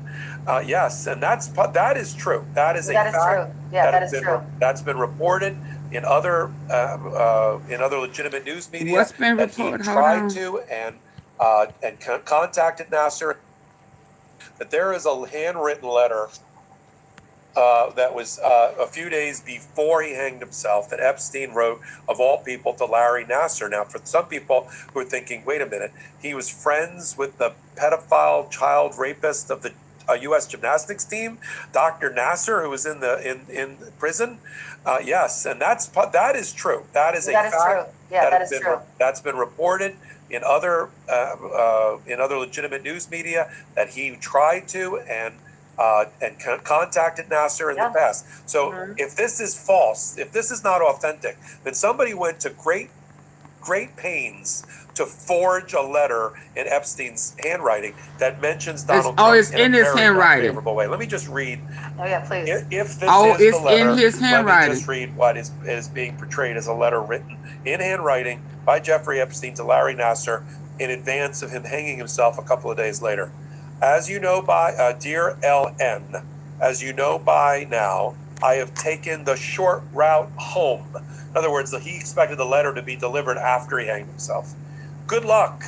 We shared one thing, ... Our love and caring, I might not be able to get this out. Our love and caring for young ladies and the hope they'd reach their full potential. So raping a child is helping them, or sexually abusing a girl is helping them reach their full potential. Well, that's how they groom. That's how they groom. Mm-hmm. Our president, we know who that is, also shares our love of young, nubile girls. When a young beauty walked by, he loved to, quote, grab, snatch, wherever we ended up snatching grab in the mess halls of the system. He was obviously insane by this point, but you just referenced his Access Hollywood tape where he said he was able to grab a woman by her P word, which sound a lot like grabbing snatch here. Life is unfair. Yours, J. Epstein. Now, I don't know if this is true or not, but it's in the pile. Well, let's say it's fake. So what would be the point of that? Right. Who would plant that in order to do what 20 years ago? Or well, whatever. Let's say it's real. What would be the reason why? Jeffrey had said in his emails that he wanted to nobody would vote for Trump if they knew what he was up to. He wrote that in the email. Mhm. So I would think that if he's planning to kill himself, or he's planning to know he's going to be murdered, which is more likely in my opinion, he would write something that would give you the idea that Trump was also deeply involved, sick man. Well, it would be, you're exactly right. It's consistent with an email that we all saw. No, it's consistent to me. Yeah, he wrote it. We saw the email that came out of the Epstein estate between Maxwell and Epstein, where Epstein said to Maxwell, and what about the time that Trump spent in my home for hours with blank, an underage girl, whether that was Virginia or not? And Maxwell said, yeah, I was just thinking that. Well, what was he doing for hours with an underage girl? Yeah, but the reason why they were talking about it was because they were trying to say that if the public knew about what kind of person he was, the stuff that we see, then he would never be elected. And almost like he wanted people to know. It was almost because at that time in their lives, they weren't friends. When they were doing the dirty deeds together, they were good friends. But towards the end, they weren't friends. Right. You could tell he wanted to hang Trump on something. Yeah. So that's why it would make sense maybe in the jail that he's like writing this thing. Like, I just want to get it out there without spelling it out. Right. You know, dead man confession. One way or the other. Well, Jeffrey was brilliant. He was clever. Yeah. So yeah. I don't know. Can't they just tell if that's his handwriting or not? Well, allegedly there's been handwriting analysis, but that's been going on for years, and I haven't seen the results. It definitely looks like the handwriting on the envelope, but look, there's going to be a lot more things that come out. I guess they thought the first batch, if they put Bill Clinton in a hot tub with Ghislaine Maxwell and a girl, that's all we talk about, and we wouldn't notice the Trump stuff that came out today, like how many times he was on the airplane, right? That came up in the Maxwell investigation for the prosecution because the U.S. attorney. Yeah, I need for y'all to double tap the face of y'all phone. Come on, thank you. Merry Christmas. Double tap. If not, hit the three dots at the top corner and let's go.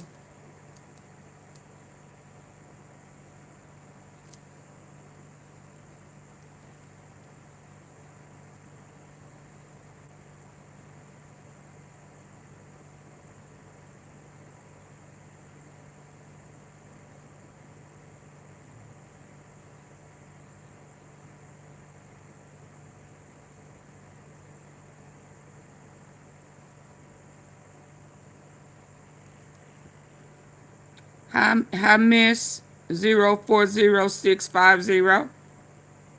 And hi to anyone. If I missed you, I saw Starlight. I need for y'all to come on get the likes up for me, so I won't have to stop again.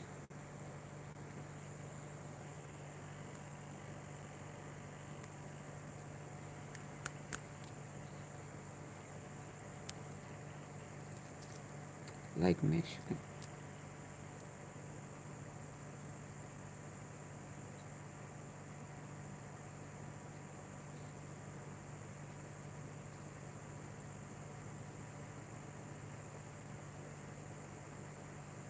Happening in Lake Michigan. I'm waiting on y'all to get the likes up.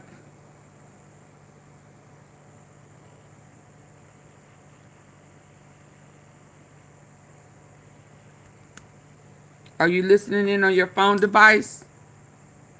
Then double tap. Lake Michigan. Did something happen today?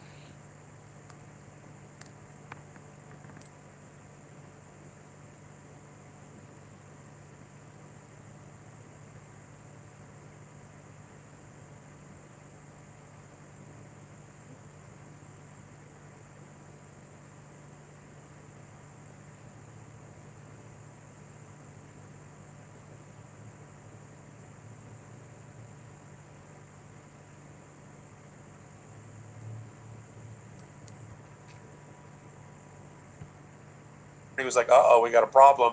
The president seems to be on this plane a lot more times, and we're trying to use this evidence to convict Ghislaine Maxwell. What do we do?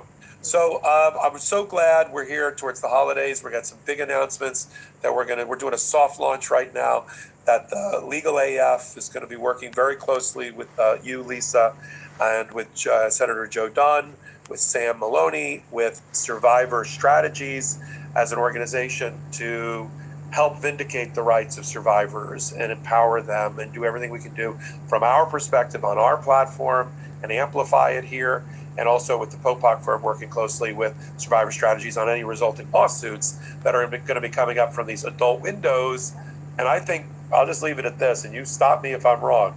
People are going to be surprised, but hopefully pleased about the lawsuits that come out of this Epstein child sex trafficking cover-up by Donald Trump filed in these civil courts around the country once these windows are reopened. Am I right or wrong? You are so right about that. They're going to be very shocked. Yes, and tune in to Legal AF because you're going to learn in real time about them as they get filed. Such an honor and a privilege to call you a friend, to have you here on Legal AF. Lisa Phillips. Okay, what else I got? Y'all come on. I'm trying to get it in. Legal F special.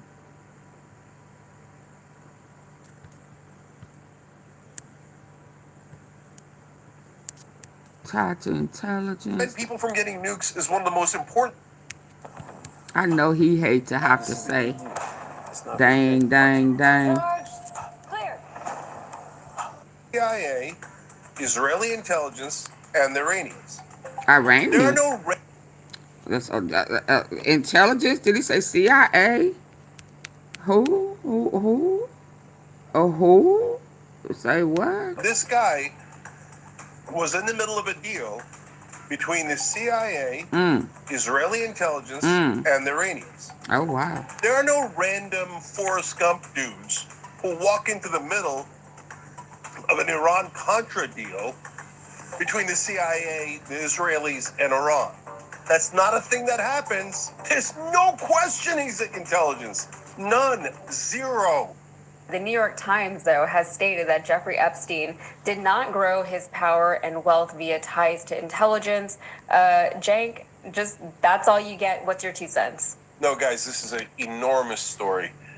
So, as Dropsite News put it, Jeffrey Epstein appears to be the Forrest Gump of all political scandals and intelligence agency maneuvers.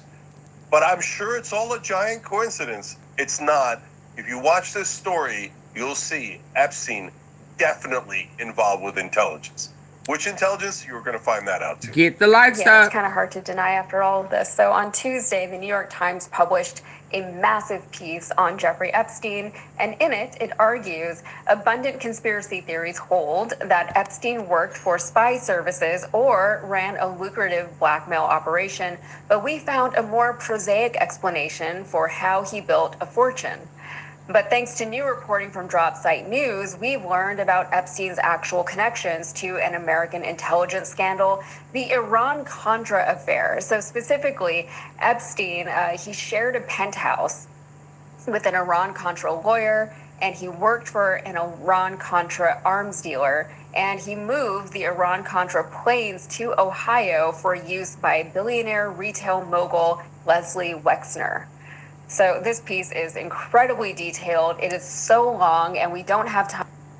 Intelligence scandal, the Iran-Contra affair. So specifically, Epstein, he shared a penthouse with an Iran-Contra lawyer, and he worked for an Iran-Contra arms dealer, and he moved the Iran-Contra planes to Ohio for use by billionaire retail mogul Leslie Wexner. So this piece is incredibly detailed. It is so long that we don't have time to go military through for use by billionaire retail mogul Leslie Wexner. That Candace was telling us about. This piece is incredibly detailed. It is so long, Not and the we don't have time Egyptian, to go through all just of it, the but military. if you are so interested, Helicopters I would really and encourage a lot of you to go planes. find the article and read it for yourselves. It is hefty. But for Hey, now, Richard, here I are some didn't of the see major you, but takeaways hi. that we'll give you. We'll start with a man named Stanley Pottinger. In the Ricardo. early 1980s, under the Hey, CIA Ricardo. supervision, Pottinger advised an Iranian banker on shipping embargoed arms to Iran using fraudulent paperwork and overseas dummy companies in the very same period that Pottinger and Epstein worked together selling tax avoidance strategies from a penthouse by Central Park. So the CIA would later use the profits from that scheme to bankroll the Contras down in Nicaragua. And on one occasion, the CIA met with that Iranian banker in Pottinger's office. And again, this is all during the time that Pottinger and Epstein were renting a penthouse together. So that Iranian banker was later indicted, but a money launderer and weapons trafficker named Adnan Khashoggi became America's next conduit to Iran. In 1985, Khashoggi teamed up with the CIA and then Israeli Prime Minister Shimon Peres, who helped Israel sell its own weapons to Iran while the U.S. promised to refill those weapon stores. At this time, future Israeli Prime Minister Ehud Barak was head of Israel's military intelligence directorate. So it says former Israeli intelligence officer Ari Ben-Menash wrote in his 1992 memoir that Ehud Barak feared Peres or the Americans would discover the slush fund bank accounts where the arms... Wait, what? Because that's the Barack they be trying to put on Obama. Wrong answer, but that's the one that was brutal with Virginia. Gouffre. Now, what they say? Y'all better get these likes up.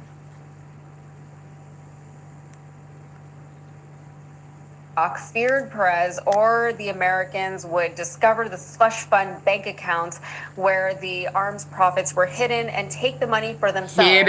Ben-Menash claimed that Barak arranged for media mogul Robert Maxwell, Ghislaine Maxwell's father, to launder the Iran weapons profits through his company's accounts. Epstein often... I thought Ghislaine Maxwell said her daddy didn't know these people. Ain't that what she said on that interview?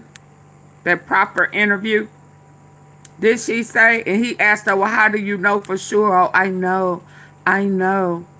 Didn't we just hear that? Hide money.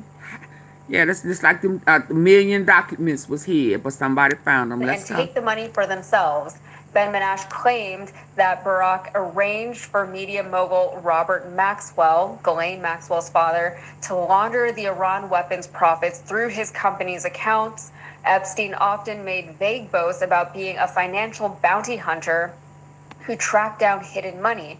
Well, in 1987, while Robert Maxwell was allegedly hiding money from arms deals, Epstein bragged to a journalist about finding money for Adnan Khashoggi in such detail, the journalist thought Epstein might be in the business of hiding as well as finding it.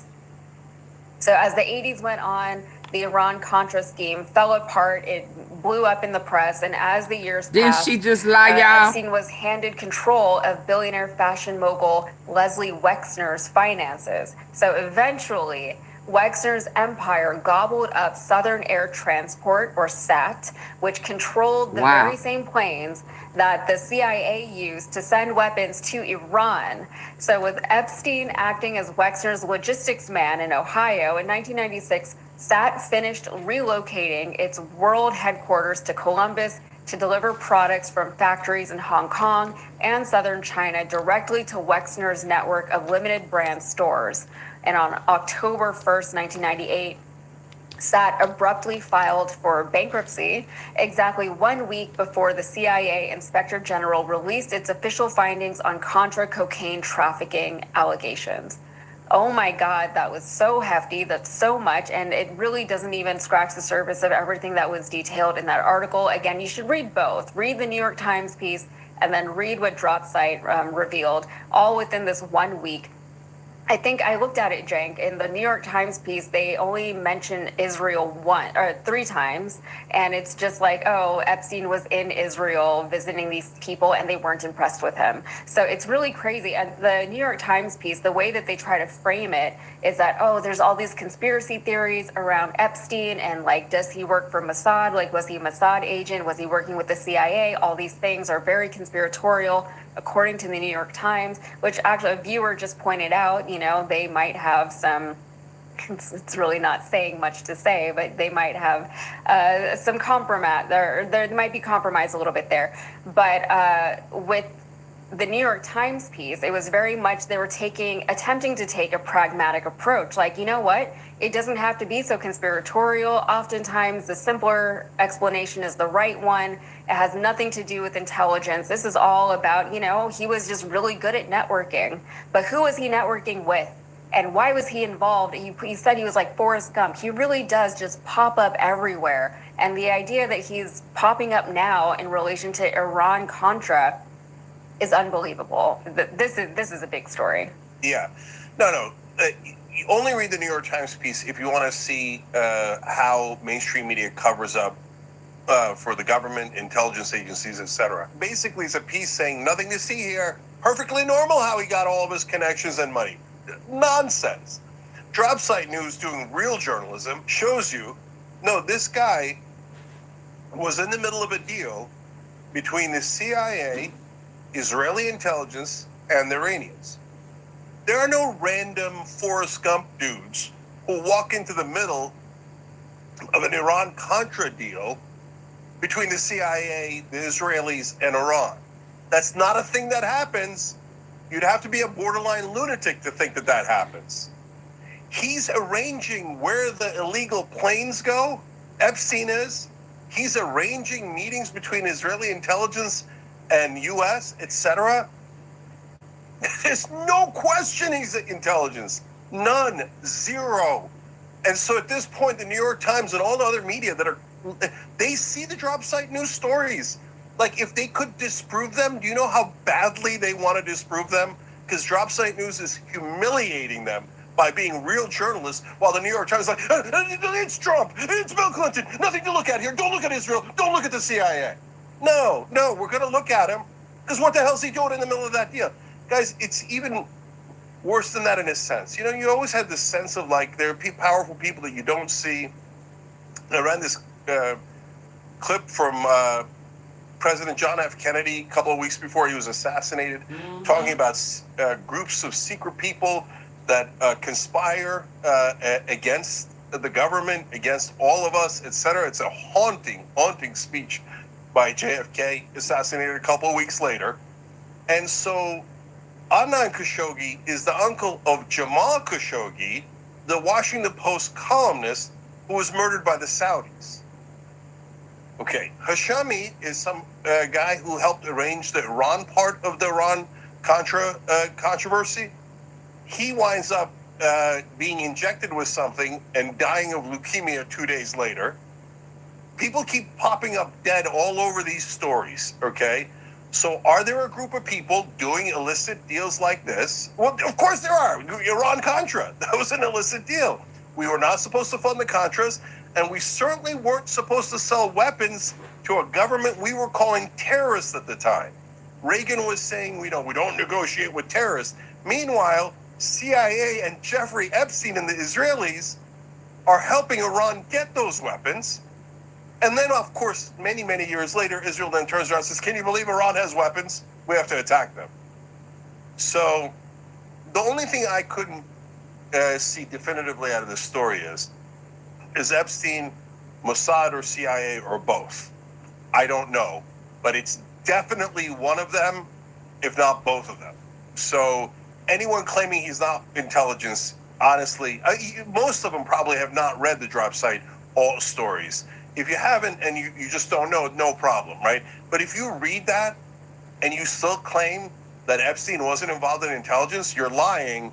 And then I have to wonder why you're lying, because that's a completely irrational and indefensible conclusion that you would come to after seeing Epstein in the middle of all of these deals. By the way, almost every single, I say almost because I'm not positive, but it's not almost in the ones that I've seen.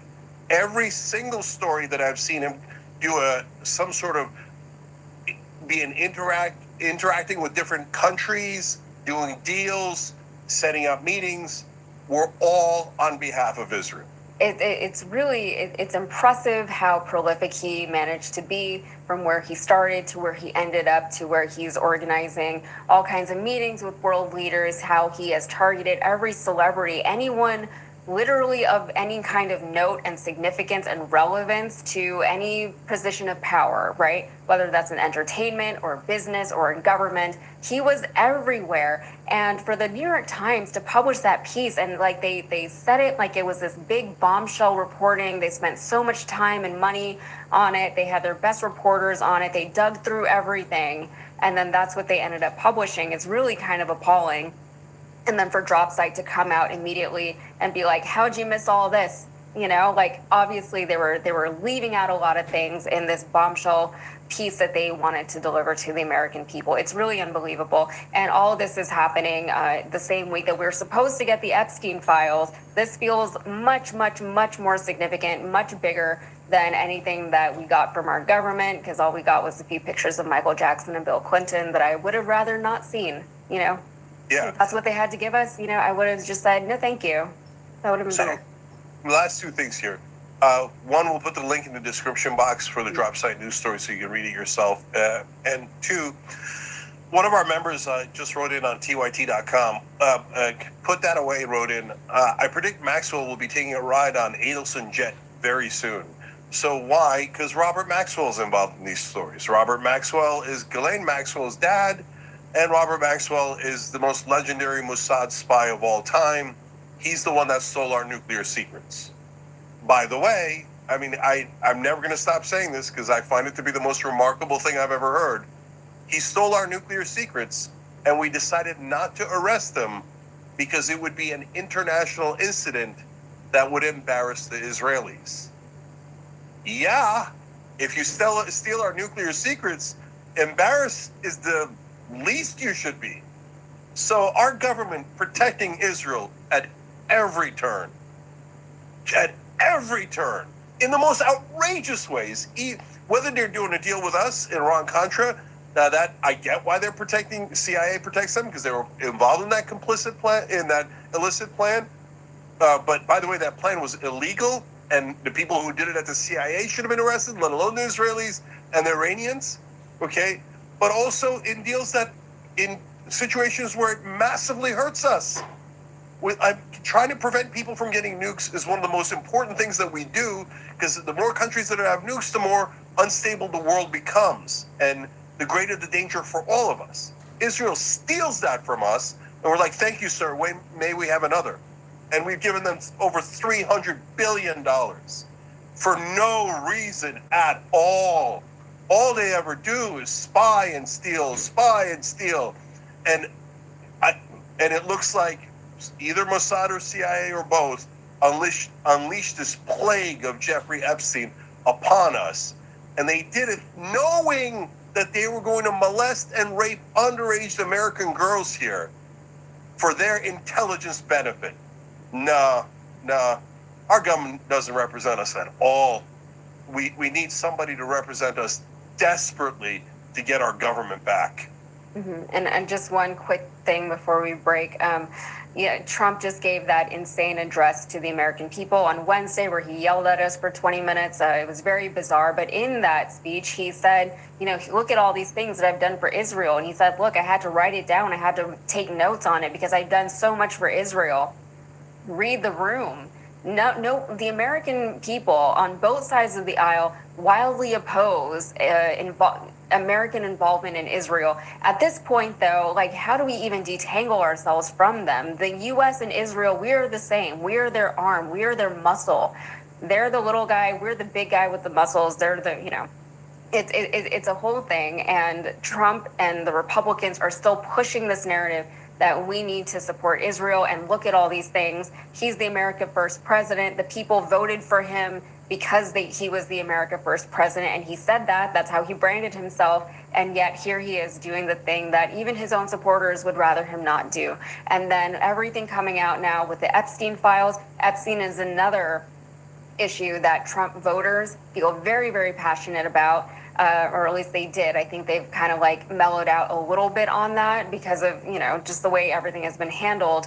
But, these two issues coming together, the way that they're coming together is very strange. And it's really not being reported on very much or very widely, especially not in the mainstream media. And we can see that very clearly with the piece, the differences between the two pieces that have come out this week. Yeah, I got to say one last thing because a member on Twitch wrote in, Dev0094 said, yep, it's all a coincidence. Procuring cyber weapons for Israel, coincidence. Setting up meetings for a former Israeli prime minister with Putin, that's just a coincidence too.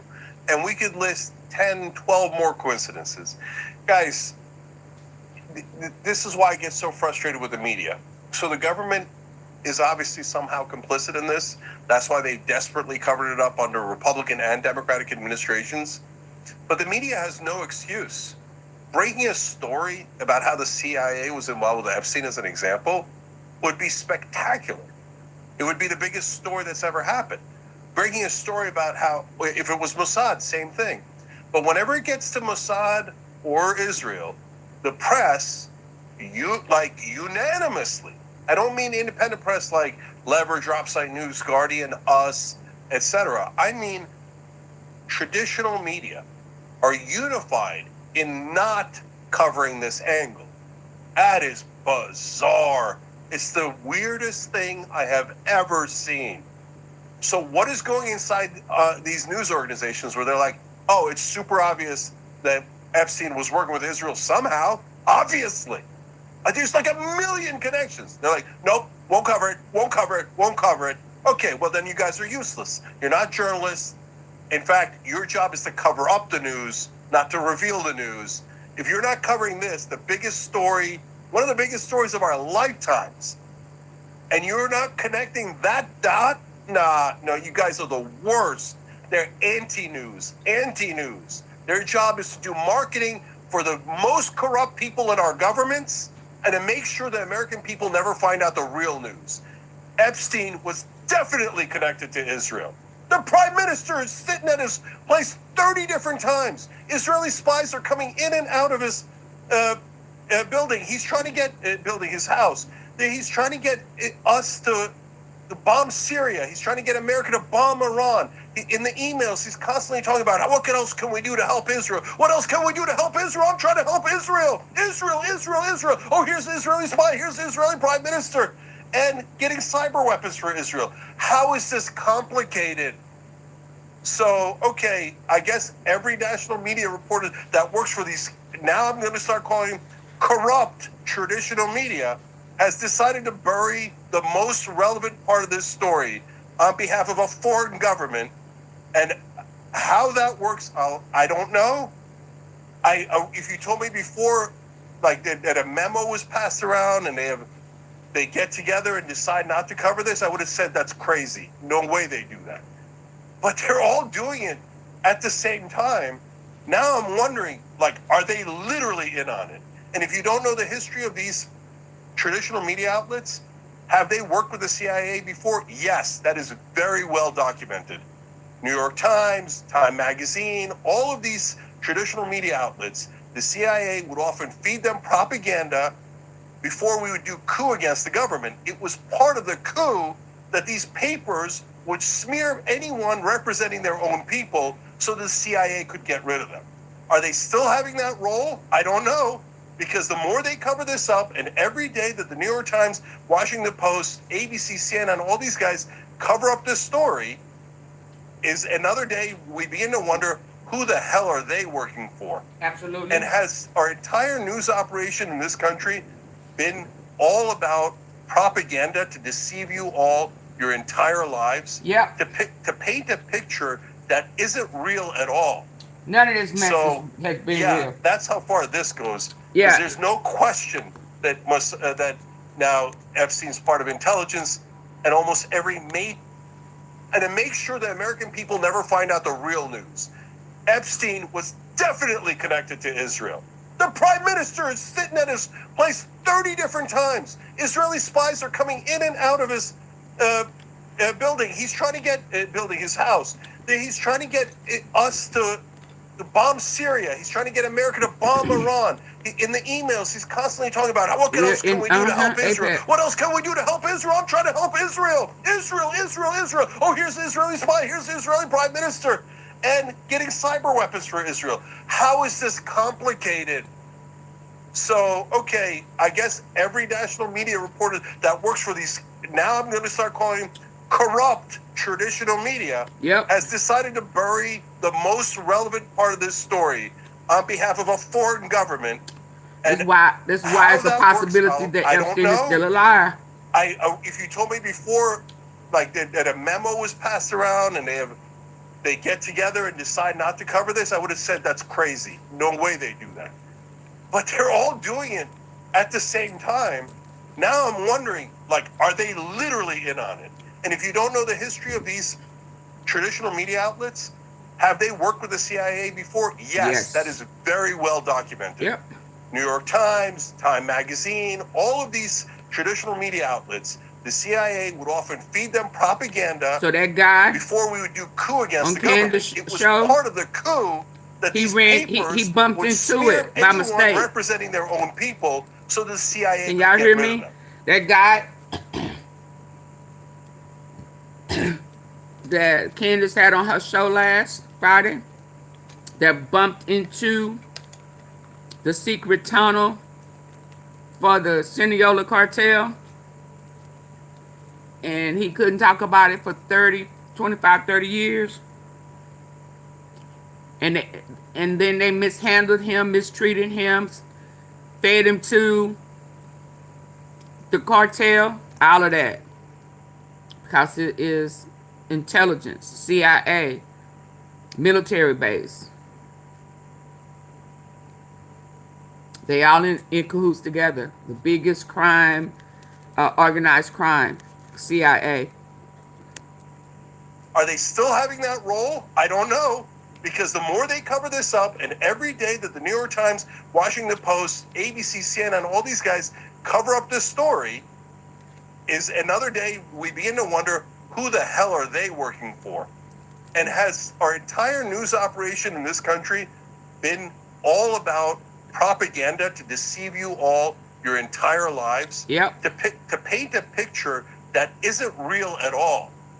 So, yeah, that's how far this goes. Because there's no question that that now Epstein's part of intelligence, and almost every major media outlet is lying to you and covering that up.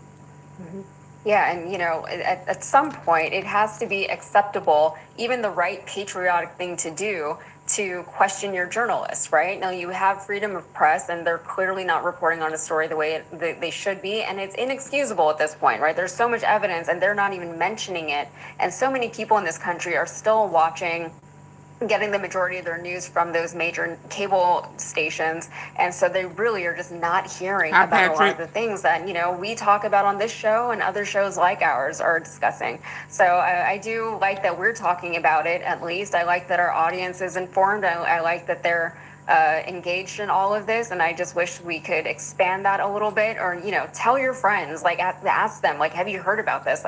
It's so bizarre to me how all these things are still happening, and people who think that they're informed with the news are so ill-informed, or they're just missing entire pieces of the narrative. And I don't think that they want to be ill-informed. I think the people who are actively watching these shows want to know about what's actually going on, and they don't realize that they're just not getting the whole story. So this is a moment for journalism. An Israeli military intelligence officer happened to stay at Jeffrey Epstein's Manhattan apartment on at least 3 separate occasions, and that's according to a new report from Dropsite News.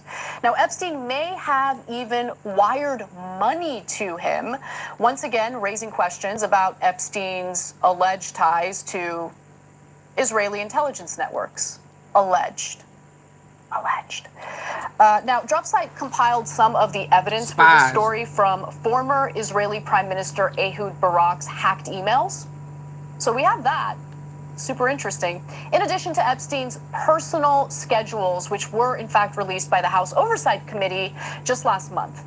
Now, the intelligence officer that we're referring to here, that was reported by the Dropsite News story, is a man by the name of Yoni Koren. Yoni Koren, Israeli military intelligence officer who stayed at Epstein's Manhattan apartment on at least 3 separate occasions. And here's what we know about him. He started his career in the research division of the IDF's military intelligence directorate, which is called Amman. and he eventually rose through the ranks to become a senior officer. Now, in 1985, Koren worked on a covert campaign with Mossad to help Syrian intelligence kidnap PLO operatives traveling from Cyprus to Lebanon. And he also worked very closely with Israel's former Prime Minister Ehud Barak. He did so for years while serving as his chief of staff, while serving as the chief of staff for the IDF, managing his schedules and his operations. Now, Barak's friendship with Epstein has been well documented. You know, we actually have images of him entering Epstein's apartment. So we've known about that already, but he did, so that's well documented. He met with Epstein dozens of times. He flew on Epstein's jet and once visited the infamous Epstein Island. We're talking about Ehud Barak here. Virginia. Now, one of the times Koren stayed at Epstein's place was while he was working as a senior aide to Ehud Barak. Now, after Barak left the IDF, Koren headed his staff as interior minister, then foreign minister, and then after that, defense minister.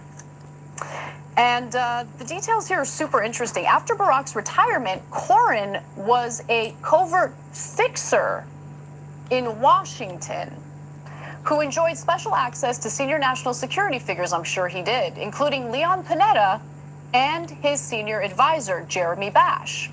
As soon as Barak left the Israeli government, Koren became a key go-between for Barak and the American and Israeli intelligence communities. So let's get to the email records and what they show, because apparently they show that Barak was using Koren as an intermediary to exchange information with Amman. Barak. Koren was also Former active Prime in Minister. Epstein and Barak's efforts to source cybersecurity startups from the technology research units of Amman, demonstrating how enmeshed in Israeli spy networks he remained. So now let's get to some details about his stays at Epstein's Manhattan apartment. By the way, are you guys seeing the intertwined nature of Mossad and the CIA and the fact that they had a relationship with Epstein in the first place? So that child trafficking that took place wasn't part of a blackmail operation. Are we stupid? No, we're not. I'm sorry. I don't believe anyone who tries to pour cold water on the fact that Epstein was running a blackmail operation. It's so obvious. I mean, how else do you explain the unwavering commitment to Israel, regardless of who's in charge in that country, regardless of the political makeup of the Knesset, regardless of what type of atrocities Israel is carrying out, regardless of how much money it costs the American taxpayers and how much it destroys the economic health of this country to keep up with this charade? We now have a Department of Justice that is essentially the president's political enforcer. It's a huge change. It's a very dangerous change that goes. Y'all get the lights up. There are American politicians and elites in the U.S., powerful, influential people, who might be pedophiles. Yep. And do Israel's bidding because they don't want that information to come out. Like, it's just so obvious, guys. It's so obvious. But anyway, let's talk about Koren's stays at Epstein's apartment. So Koren was also active. So let's talk about the first stay. The first stay at Epstein's Manhattan apartment was back in February of 2013. So this is when he was working as Ehud Barak's senior aide. Now, the following year, according to Epstein's personal calendars released by the House, Koren stayed at Epstein's spare apartment again for the first 2 weeks of October 2014. The calendar released by the House committee reads, reminder, Yoni in apartment, September 30 through October 13th.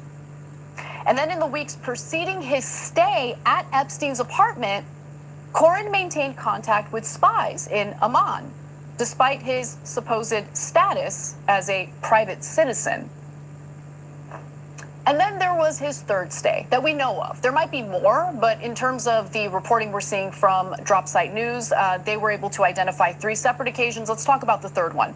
His third stay at Epstein's apartment was for 10 days in September. That's a long time. It's a long time hanging out with a freaking child sex trafficker and pedophile. Are y'all still with me? Give me a 1 if y'all can still hear me. Epstein's assistant, Leslie, wrote an email to Corin, essentially informing him that she had reserved an apartment for him for 10 days. And then Corin responded, that's what you're looking at. Are y'all still with me?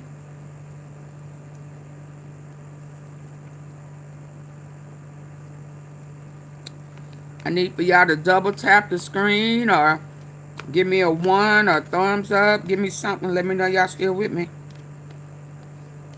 I haven't seen any movement in the chat. What's going on?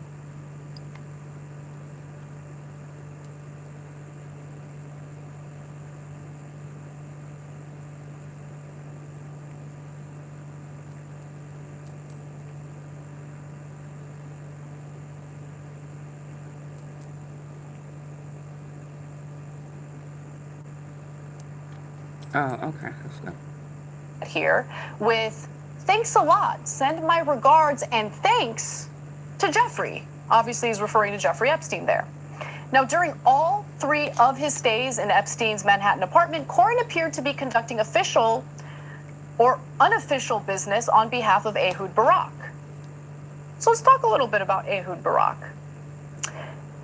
Because in February of 2015, a few months before Corin's 3rd visit to Epstein's Manhattan apartment, leaked emails show that Ehud Barak was actually sending Epstein bank details for funds that were to be wired to Corin's Citibank account.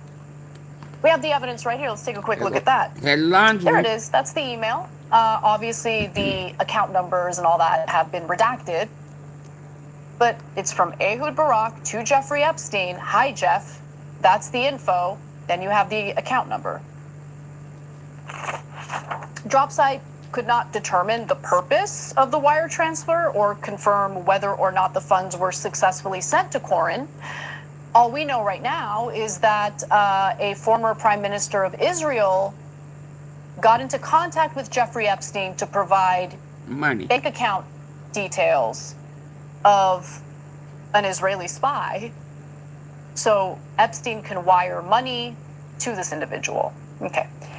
But the bank transfer information was followed by an unusually cryptic communication between Barak and Corin regarding handoff of a physical bank card.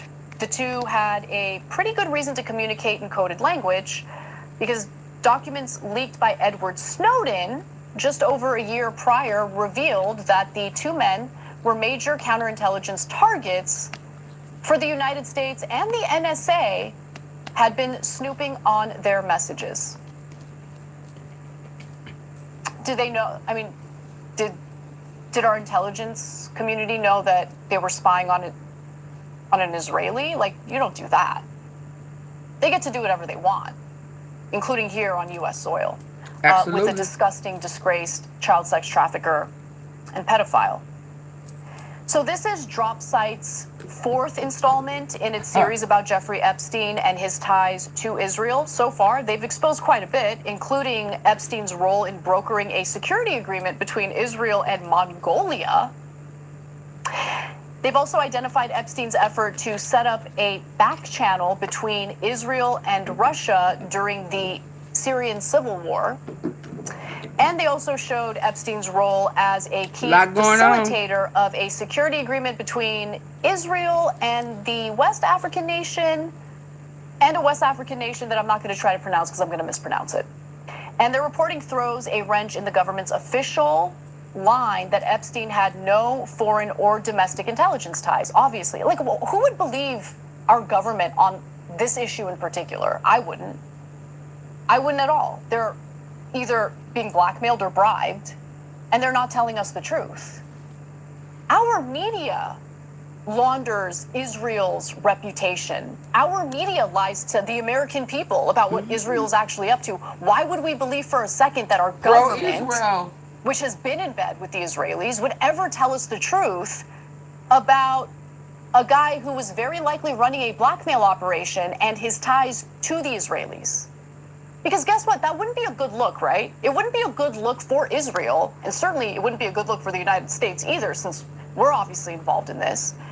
if literal minors were being trafficked with the main purpose of getting blackmail on powerful people, whether it's in this country or any other country. You're literally exploiting children, minors, to be raped so foreign governments can have dirt on powerful people. A new state-of-the-art avatar model is here, and it captures emotion like never before. Turn any image into a talking video simply by... Okay. Meanwhile, Mike Johnson said the Republicans are doing everything they can to prevent the Epstein files from being exposed. So he didn't say that he's doing that, but Mike Johnson's behavior has made it clear that he and the Republicans are doing everything they can to prevent like real transparency about the Epstein files. He's refused to swear in Democratic Congresswoman elect Adelina Grijalva, who would serve as the final member needed to force a vote on the release of the Epstein files. And in Marjorie Taylor Greene's recent conversation with Megyn Kelly, she wondered whether the Epstein issue was the real reason Mike Johnson refused to convene the House during the shutdown, the government shutdown. Take a look at that. Everyone, for how many years now, all of us have been calling to release the Epstein files. And Thomas Massey entered a resolution to release it. And I'm a co-sponsor. I want to release the Epstein files. And it's been blocked over and over, unfortunately. Oh, I'm sorry. I tell you what, I've started to question, is this why we're not in session? Really? Yeah. I think it's fair to have that suspicion. I know that I've certainly had that I think we suspicion. And today, Mike Johnson, again, House Speaker, called the House back into session. So we'll see if he immediately swears in Grijalva as promised, or if he continues to block a vote on the Epstein files. I'd bet on the latter. But who knows? He might prove me wrong. I hope he does. Israel's involvement with Epstein is disgusting. Mm-hmm. And the fact that we are paying for it. We the people. I got one more for y'all since y'all can't get the our lights up. government is trying to cover this all up Mm-hmm. is even more disgusting. I agree. Y'all want to get the lights up? Okay. Roku's self-serve ads platform. Listen, paying $14.99 a month for a streaming app, and $9.99 a month for a music app, and $12.99 for a fitness app, and more money for a bunch of other apps, that really adds up. So why not get YouTube Premium for just $13.99? It's like having all the...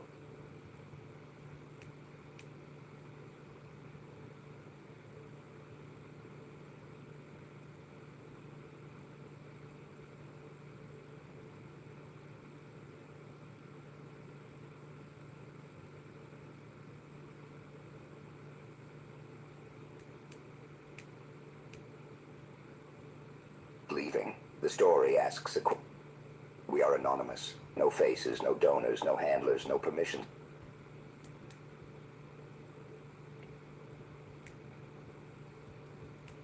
Y'all want to get the lights up? My lights haven't moved. Double tap the face of the screen.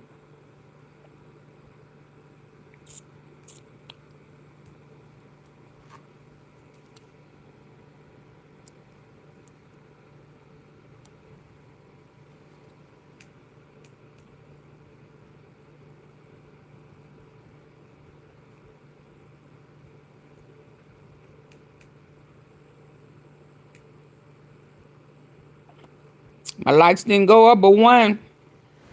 Y'all ready to go?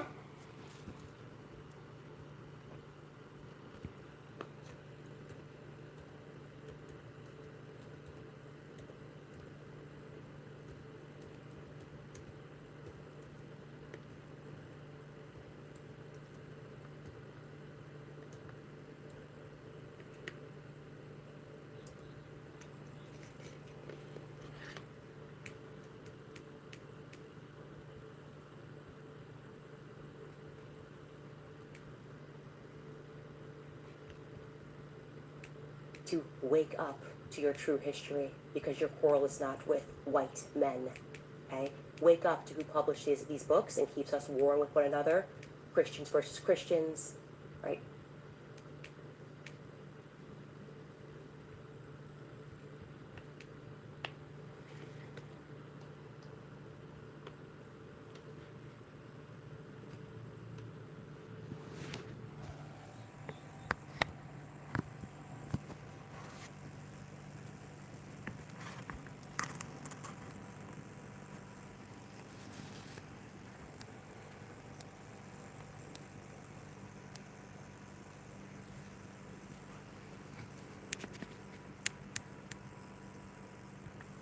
We are anonymous. No faces, no donors, no handlers, no permission slips. And when a movement builds itself on rage scapegoats and myths, the fastest way to weaken it is not with a slogan, not with a viral clip, not with a debate stage performance. You weaken it by holding up reality like a mirror and refusing to look away. You weaken it with facts that do not care about feelings. You weaken it with cold numbers that do not bend for flags, hats, or chants. Because propaganda can survive on adrenaline. A cult can survive on noise, but numbers over time have a way of turning noise into panic. Okay, let's slow down and say the quiet part clearly. For the last 10 years, millions of people have watched the MAGA crowd and felt a mix of disbelief and dread. You see the hats, you hear the chants. You watch grown adults treat a reality show strongman like a messiah. And the original script you gave me opens with a crude, ugly thought that some people have had. A thought that tries to explain this movement by insulting the intelligence and even the bloodlines of the people inside it. I am not repeating that insult, not because I am protecting them, but because that is the lazy way out.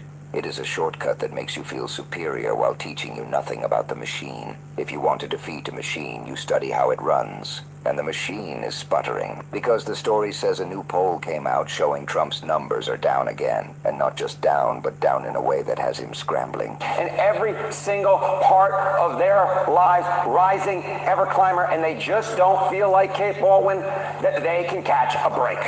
The Treasury Secretary in new comments kind of dismissed the impact tariffs is having on inflation, also saying that prices are going to be coming down in weeks, some other prices are going to be coming down in months. What do Americans think about that? Yeah, they think he's full of it. That's exactly what they The script claims he has taken to fudging government numbers on unemployment, inflation, and GDP, and it says it is still not working. Whether you treat that as literal or you treat it as a metaphor for the constant manipulation, the point is the same. Trump's survival strategy is always the same. Distort the scoreboard, scream at the referee, threaten the stadium, and hope the crowd forgets what the game even was. But the part that matters most is not just that the numbers are bad. The part that matters is who is leaving. The story asks a question that should make every strategist and every citizen pay attention. Are the people deserting Trump in these polls the usual suspects? The former Republicans who back him for money and influence? Or are they the very people the narrator describes as the hardcore toxic base, the ones who treat cruelty like entertainment? Because if it is the second group, then something deeper is happening than a normal political swing.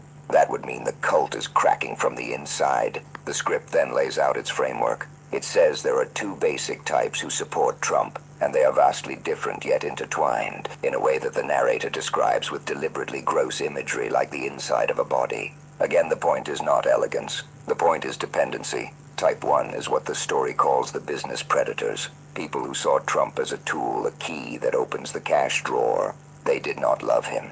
They used him. They tolerated his bizarre proclivities because he delivered policy that enriched them. the way he does about what he thinks the tariff is going to do, the idea that it's going to tax the Chinese or it's going to tax, it's just not the reality of the situation. Without Hedwig, I can't imagine that I would ever be taking insurance. Hmm. Merry Christmas. Merry Christmas. That's what I...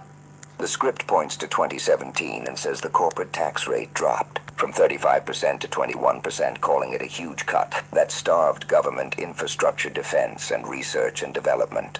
It then claims that since 2017, the cuts have cost the United States nearly $10 trillion, and because there has not been a Democratic majority in both House and Senate since, it is still happening.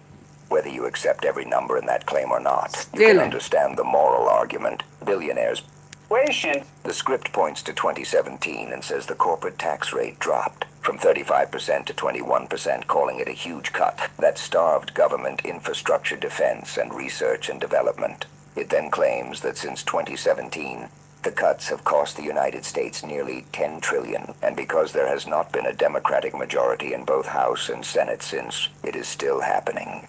Whether you accept every number in that claim or not, you can understand the moral argument. Billionaires paying lower effective rates than school teachers is not an accident. It is the product. It is the reward that keeps the soulless money crowd loyal. The story says that is why people who knew exactly what Trump was still voted for him in 2020 and 2024. They were not confused. They were invested. Type 2 is the other side, the mass audience that bought the myth. The script asks if they are the dark side of our evolutionary pit stop or victims themselves. It gives you a flash of what the ugliest edge of that myth sounds like with a line about the border and just start shooting. What would solve the whole thing in the border if they would just start shooting? Only shoot a couple and they would go home. That is not policy. That is not even security. That is violence as a fantasy, cruelty as a shortcut. And it tells you what the movement becomes when it stops pretending to be a political project and starts acting like a punishment ritual. Then the story explains how MAGA grew. It says it represented many things, most of them immoral and blatantly unconstitutional, but easy to sell to uneducated Americans through fear. It uses immigrants as the example. MAGA, not the wealthy donors, were sold a story that immigrants bring crime, take jobs, and drain welfare, Medicaid, and Social Security, and are a burden on the country. Fear is always the cheapest fuel, because it does not require proof, only repetition. And you can hear the repetition in the chants. The script includes build that wall, followed by build the uglier that wall, outbursts that show how Build that quickly wall. fear becomes contempt. The script says Trump's voice was amplified by Stephen ain't said Miller, nothing about Steve building no Bannon, wall, and the Harry. mega Congress. Not amplified like a microphone, amplified like an echo chamber that turns every lie into a chorus. And for a while it worked, because hate is easy to sell when you are also selling simple answers to complex pain. But then comes the turn. Over the last 5 years, the story says the truth started to reach MAGA, like a persistent wind pushing into the cracks of a house. And it goes back to immigrants because that is the core scapegoat story. It claims statistics show American citizens commit crimes at 7 times the rate of immigrants. Then it adds the kind of cultural details that are designed to disarm prejudice, saying immigrants stay married longer and attend church more often. And then it hits the money claim that the movement hates, because it breaks the welfare myth. It includes a little exchange where someone assumes undocumented immigrants pay zip zero. How much do you think undocumented immigrants pay into the tax system every year? Zip zero. 2022, they paid $96 billion into Social Security and Medicare, just undocumented. I really don't know what to say about it. And the response now says you don't know what to say about it. 2022, they paid $96 billion into Social Security and Medicare. It's so easy to become a podcaster with Riverside. Yeah, they don't tell that part of the story, do they? Open an account. When you're ready to record, just hit rec to capture high-quality Nope. audio and video. Just undocumented. The reaction in the script is in Medicare. Just undocumented. The reaction in the script is disbelief, the kind that makes it Dollars into Social Security and Medicare, just undocumented. I really don't know what to say about it. And the response says in 2022, they paid $96 billion into Social Security and Medicare, just undocumented. The reaction in the script is disbelief. They the paid kind more that makes into a it than person Trump go do, 'cause he quiet don't pay because taxes. the lie they were living on just collapsed in their hands. Then the script pivots to jobs. It says immigrants are not taking your job because thanks to the tech brothers, it will not be an immigrant taking your job. It will be automation. It will be the machine. Yeah, it'll That be the is a machine. brutal AI. point, because it exposes how Trump and MAGA sell a villain that is convenient while the real forces shaping wages and security are corporate power and technological displacement. Forces that Trump never fights because he is owned by them or he wants to be. The script adds another layer of irony, saying that while ISIS and Al-Qaeda still plan attacks, Trump's FBI is using 25% of their resources to deport undocumented people whose only crime is working fields, factories, and landscapes while contributing to GDP. It is framed as misallocation and cruelty disguised as safety. And then it suggests something that sounds impossible until you remember how humans work. It says the people raised on hatred of immigrants, Jews, LGBT people, and people of color may be the ones now walking away from Trump. Why? Because reality keeps hitting them in the face. Uh-oh. Inflation, scandal, instability, exhaustion. Oh, They may so still now, carry prejudice, now the but black pain folk is has a gonna way turn of away. breaking loyalty. Oh, When the wow. hatred of immigrants, Jews, LGBT people, and people of color may be the ones now walking away from Trump. Why? Because Ain't that reality nothing? keeps hitting them in the face. Inflation, scandal, instability, exhaustion. They may still carry prejudice, but pain has a way of breaking loyalty when the promised salvation never arrives. The script shows this conflict through chaotic moments. A person says they like truth and the Constitution. Another person drags the conversation back into conspiracy nonsense about Jewish space lasers. Tempers snap. Someone says they were called a traitor. I was called a traitor. This is what it looks like when the movement can no longer keep its factions aligned. The money faction wants control and profit. The grievance faction wants enemies and punishment. The moment the leader stops delivering, both factions start turning on each other because there is nothing else holding them together. Then the script moves into what it calls the good news and the still problematic news. It says every single thing is affecting their lives and views, from inflation to Epstein, and it is beginning to rip into Trump's support. It calls Trump tiny finger and claims his approval ratings are at the lowest point since his second term. It portrays a public that cannot catch a break, hearing officials dismiss the impact of tariffs on inflation. The way, what happens when you, what does happen when you put tariffs on goods and you stop immigration? While promising prices will fall in weeks or months, Lie. and reacting with a simple conclusion. They think he's full of it. Then comes the poll number at the center of the story. A just released Gallup poll, the script says, shows Trump 23 points underwater, with only 36% viewing him favorably. It says that is slightly above Trump's personal low from January 2021. From January 2021, when his approval sunk to 34% following the January 6th attack on the U.S. Capitol. When his approval sank to 34% following the January 6th attack on the U.S. Capitol. The narrator tells you the clock is ticking and adds a sharp political point. Trump cannot run for president again despite the fantasies of the inside MAGA crowd. That means the movement is heading toward a succession fight, and when cults lose their leader, they often splinter. Now the story digs into economics because that is where Trump's lies meet real household pain. It says Trump has no idea how basic economics works. It includes a rant about everything being down the toilet enemies, laughing the usual dramatics. Everything became worse. The last 3 years is a living nightmare, living hell. Food, gas, the economy, everything down the toilet. Our enemies in the world don't respect us, they laugh at us. Then it says MAGA believed Trump when he blamed Biden for inflation. But the real story is Econ 101 pandemic shutdowns. Stimulus spending, supply down demand, up prices rising worldwide. It says inflation hit 9%, then by 2024 fell to 3%. And then it turns its knives toward Trump's motivation, saying he began his presidency with two goals: get rich and avoid prison. And here is the heart of the critique. The script says Trump pushed tariffs that drive inflation and also create leverage for side deals, favors for family businesses if tariffs are withdrawn. It includes a clear explanation of tariffs, that costs are pushed onto American consumers. You walk into Walmart and the product costs more, not less. And it accuses Trump of using tariffs to manipulate the stock market for friends and supporters. Right. Whether every detail is provable in court is not the point of the narrative. The point is pattern recognition. Trump does not govern. He negotiates for himself. He does not lead. He extorts. Absolutely. He does not solve. He sells pain and then offers himself as the only cure. The script even flashes a warning from history, linking tariffs and restriction to inflation, and invoking 1929 to 1932. Then it returns to the polling damage, saying independent voters have Trump underwater by 43 points. And then it shows you the corruption of the wealthy faction. Between 89 and 94% of Republicans making six figures, the script claims, describe Trump as strong and decisive and able to manage government. The narrator asks if you believe that for even a second, because it reads like self-interested denial, like people applauding the arsonist because he promised them a cut of the insurance payout. And when Trump is cornered, he does what he always does. He blames the media. It would be really great if we could be covered fairly by the media. The media is the biggest problem we have as far as I'm concerned. He whines about fairness, because accountability feels like persecution to a man who has spent his life buying his way out of consequences. The script closes by warning you not to greet MAGA's retreat with a smug "I told you so," because the narrator argues they were never the real problem. The real problem was the system that fed them, financed them, normalized them, and profited off them.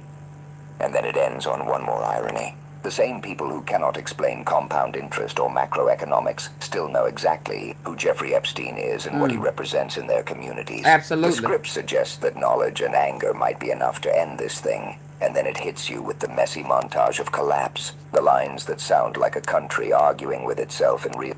The script suggests so it's all one big circle. Ends on one more irony. The same people who cannot explain compound interest or macroeconomics still know exactly who Jeffrey Epstein is and what he represents in their communities. The script suggests that knowledge and anger might be enough to end this thing, and then it hits you with the messy montage of collapse, the lines that sound like a country arguing with itself in real time. We don't work for you. My job is to cover you, not fawn over you. Things happen. Trump is off his rock. We're a nation that speaks English. They know how to get to me. Tic-tac. In a lot of trouble, Donnie. I think he's crazy. I'm Chip Franklin. So here is the analysis. The part you take with you after the clip ends. A poll is not just a number. A poll is a thermometer. And when the temperature drops inside a cult, the leader panics. The donors reposition the propagandists, scream. Anger might be enough to enhance them, normalize them, and profited off them. And then it ends on one more irony. The same people who cannot explain compound interest or macroeconomics still know exactly who Jeffrey Epstein is and what he represents in their communities. The script suggests that knowledge and anger might be enough to end this thing, and then it hits you with the messy montage of collapse, the lines that sound like a country arguing with itself in real time. We don't work for you. My job is to cover you, not fawn over you. Things happen. Trump is off his rock. We're a nation that speaks English. They know how to get to me. Tic-tac. In a lot of trouble, Donnie. I think he's crazy. I'm Chip Franklin. So here is the analysis. The part you take with you after the clip ends. A poll is not just a number. A poll is a thermometer. And when the temperature drops inside a cult, the leader panics. The donors reposition, the propagandists scream louder, and the base starts searching for new targets to blame. That is why this moment matters. Not because Trump is embarrassed, but because Trump is dangerous when embarrassed. He does not accept decline with humility. He answers decline with retaliation. And if you are still tempted to laugh at the people leaving him, do not. Study them, because if the grievance faction gets to blame, that is why this moment matters. Not because Trump is embarrassed, but because Trump is dangerous when embarrassed. He does not accept decline with humility. He answers decline with retaliation. And if you are still tempted, the donors reposition, the propagandists scream louder, and the base starts searching for new targets to blame. That is why this moment matters, not because Trump is embarrassed, but because Trump is dangerous when embarrassed. He does not accept decline with humility. He answers decline with retaliation. And if you are still tempted to laugh at the people leaving him, do not. Study them, because if the grievance faction is walking away, it is not necessarily because they became kind. It may be because they feel betrayed. And betrayed extremists do not become gentle. They become volatile. That is why the collapse of MAGA must be met with truth and accountability, not just mockery. The soulless money faction must be exposed because they will try to launder themselves into the next candidate. The grievance faction must be deprogrammed from lies because otherwise it will be recruited again, repackaged under a new slogan, a new hat, a new villain.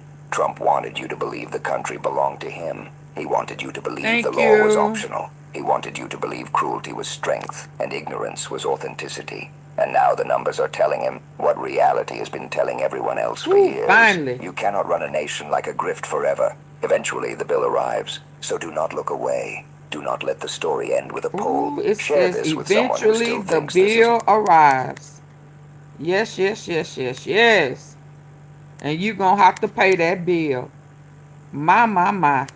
Authenticity. And now the numbers are telling him what reality has been telling everyone else for years. You cannot run a nation like a grift forever. Eventually the bill arrives, so do not look away. Do not let the story end with a poll. Share this with someone who still thinks this is normal. Subscribe if you want more of this, more pattern recognition. More lies, slow down until you can see the seams. And most of all, demand consequences, not just ratings. We are anonymous.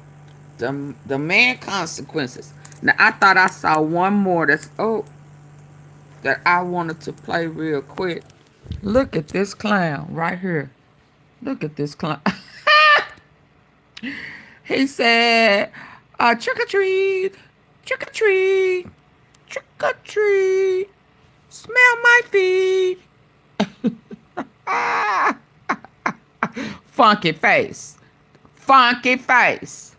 Yeah. Funky face. Hold on. One more. I think I pushed over here. Funky face. Clown.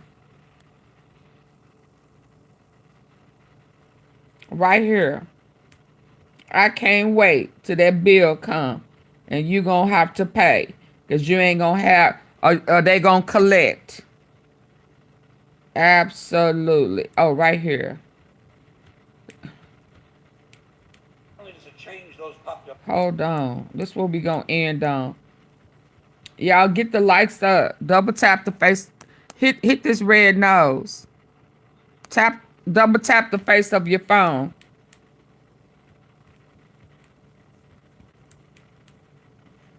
Double tap.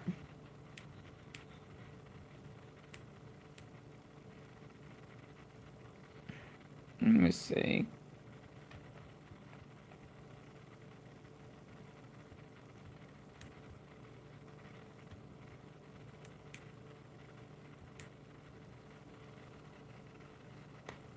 Y'all ready?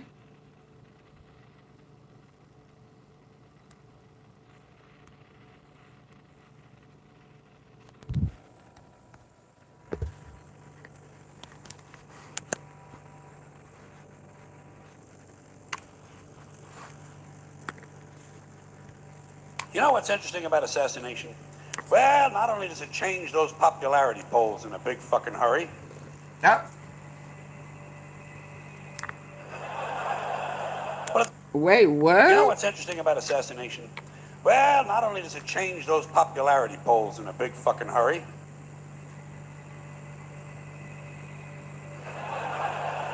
But it's also interesting to notice who it is we assassinate. Ever notice who it is? Stop to think of who it is we kill. It's always people who've told us to live together in harmony and try to love one. You know what's interesting about assassination? Well, not only does it change those popularity polls in a big fucking hurry.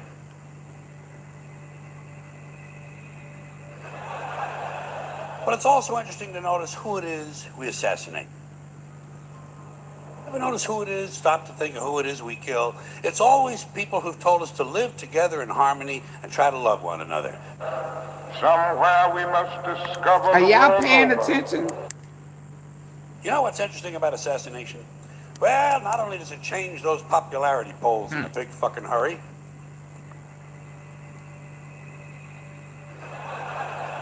But it's also interesting to notice who it is we assassinate. Ever notice who it is? Stop to think of who it is we kill. It's always people who've told us to live together in harmony and try to love one another.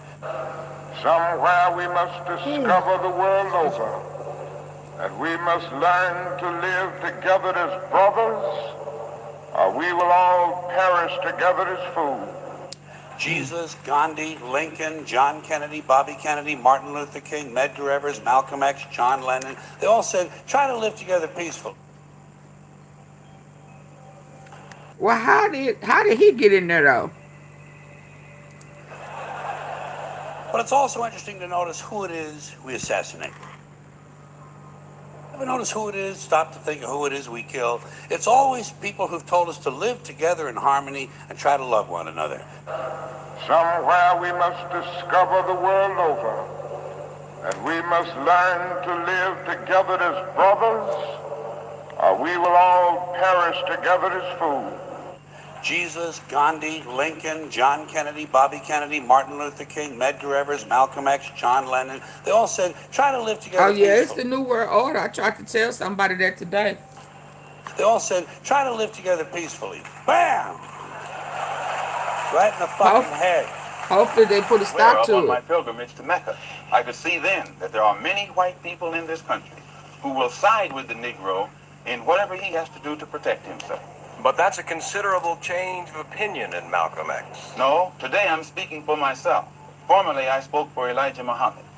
And everything I said was, Elijah Muhammad teaches us thus and so. I'm speaking now from what I think, from what I have seen, from what I have analyzed, and the conclusions that I have reached. Then the white man is no longer the devil, and he is no longer bound to be evil? If I judge a man by his conscious behavior, I am not a racist, I don't subscribe to any of the tenets of racism. Then there are good whites and good blacks and bad whites and blacks. It's not a case of being good and bad, good or bad blacks and whites. It's a case of being good or bad human beings. George Carlin was right. When you really stop and think about who gets assassinated, it's almost never the people pushing hate or division. It's the ones telling us to slow down and live together in peace. Those who tell us to see each other as human beings. Jesus, Gandhi, Lincoln, Martin Luther King Jr., Malcolm X, even John Lennon. Different backgrounds, different eras, but the same shift happens every time. The moment the message starts moving toward unity, the clock starts ticking. That's why I laugh when people reduce everything to left versus right, or black versus white. That framing is too small. This has never really been about that. At its core, it's always been about the poor versus the elite. About regular people realizing they have more in common with each other than with the people at the top who make the rules. Anyone who genuinely tries to bridge that gap becomes dangerous. Not because they're violent, but because unity threatens power. Division is profitable. Division is manageable. Unity isn't. So on the surface, the elites talk about peace, inclusion, and togetherness. They put it in speeches and slogans, but in reality, the system only works when we stay separated and suspicious of each other. And the most disturbing part is how well it works. We willingly divide ourselves into labels. Left, right, black, white, this group, that group. We defend these identities like they're natural, like they weren't carefully shaped and constantly reinforced. Even when one division starts to heal, another one is ready to replace it. There's always a new issue, a new outrage, a new line drawn in the sand. That's the pattern Carlin was pointing to. Not as a joke, not as a conspiracy fantasy, but as an observation. When you look at who gets silenced and why, it becomes clear that this isn't random. It's structural. So yeah, George Carlin wasn't just being edgy. He was telling the truth, and the truth is still uncomfortable. Okay, y'all, I do have one more, but I need for y'all to look down at the bottom. I have, if you're having any neuropathy issues, cortisol issues, aches, I put together some magnesium options. You see the little briefcase at the bottom where the little gift bag. Check that out. Hit that. You know, y'all see what I'm talking about? Hit that, and then there's some items that are on sale, but all of it is like magnesium butter that you rub on your feet or on your chest, or because a lot of us are deficient in magnesium, and magnesium will help a lot of us out, and they don't want to tell us that we're deficient in magnesium. But if you hit that, it looks like a little bag down at the bottom, and check those items out. Okay, I got one more.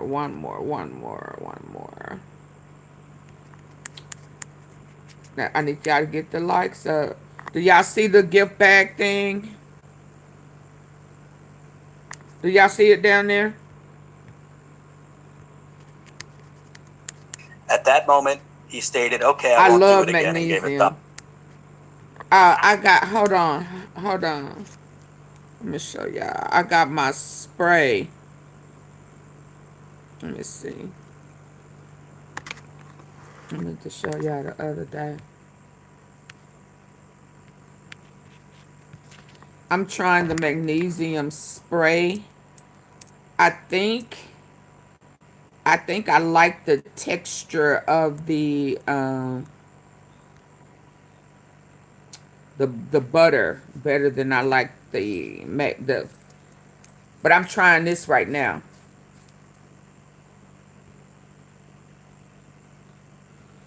I'm trying the spray. I thoroughly enjoyed the butter, but I thought I would try the spray. But I know it works. Very helpful. Very, very helpful. And then I bought myself, I bought it for my mama. Well, I bought my mama one. Because she stays cold. So I got her a weighted blanket. I didn't get the right weight though. I didn't get the right weight. I got her one that was 15 pounds. And then I got myself one that's 10 pounds. And I've been looking all day for another one that's 15 pounds. But this is the weighted blanket that I got for 10 pounds. They're really good and cozy for sleep too. Just an idea. You know, we got a lot of stress and stuff. Work, economy, you know, the weight of the world. So those are just some options.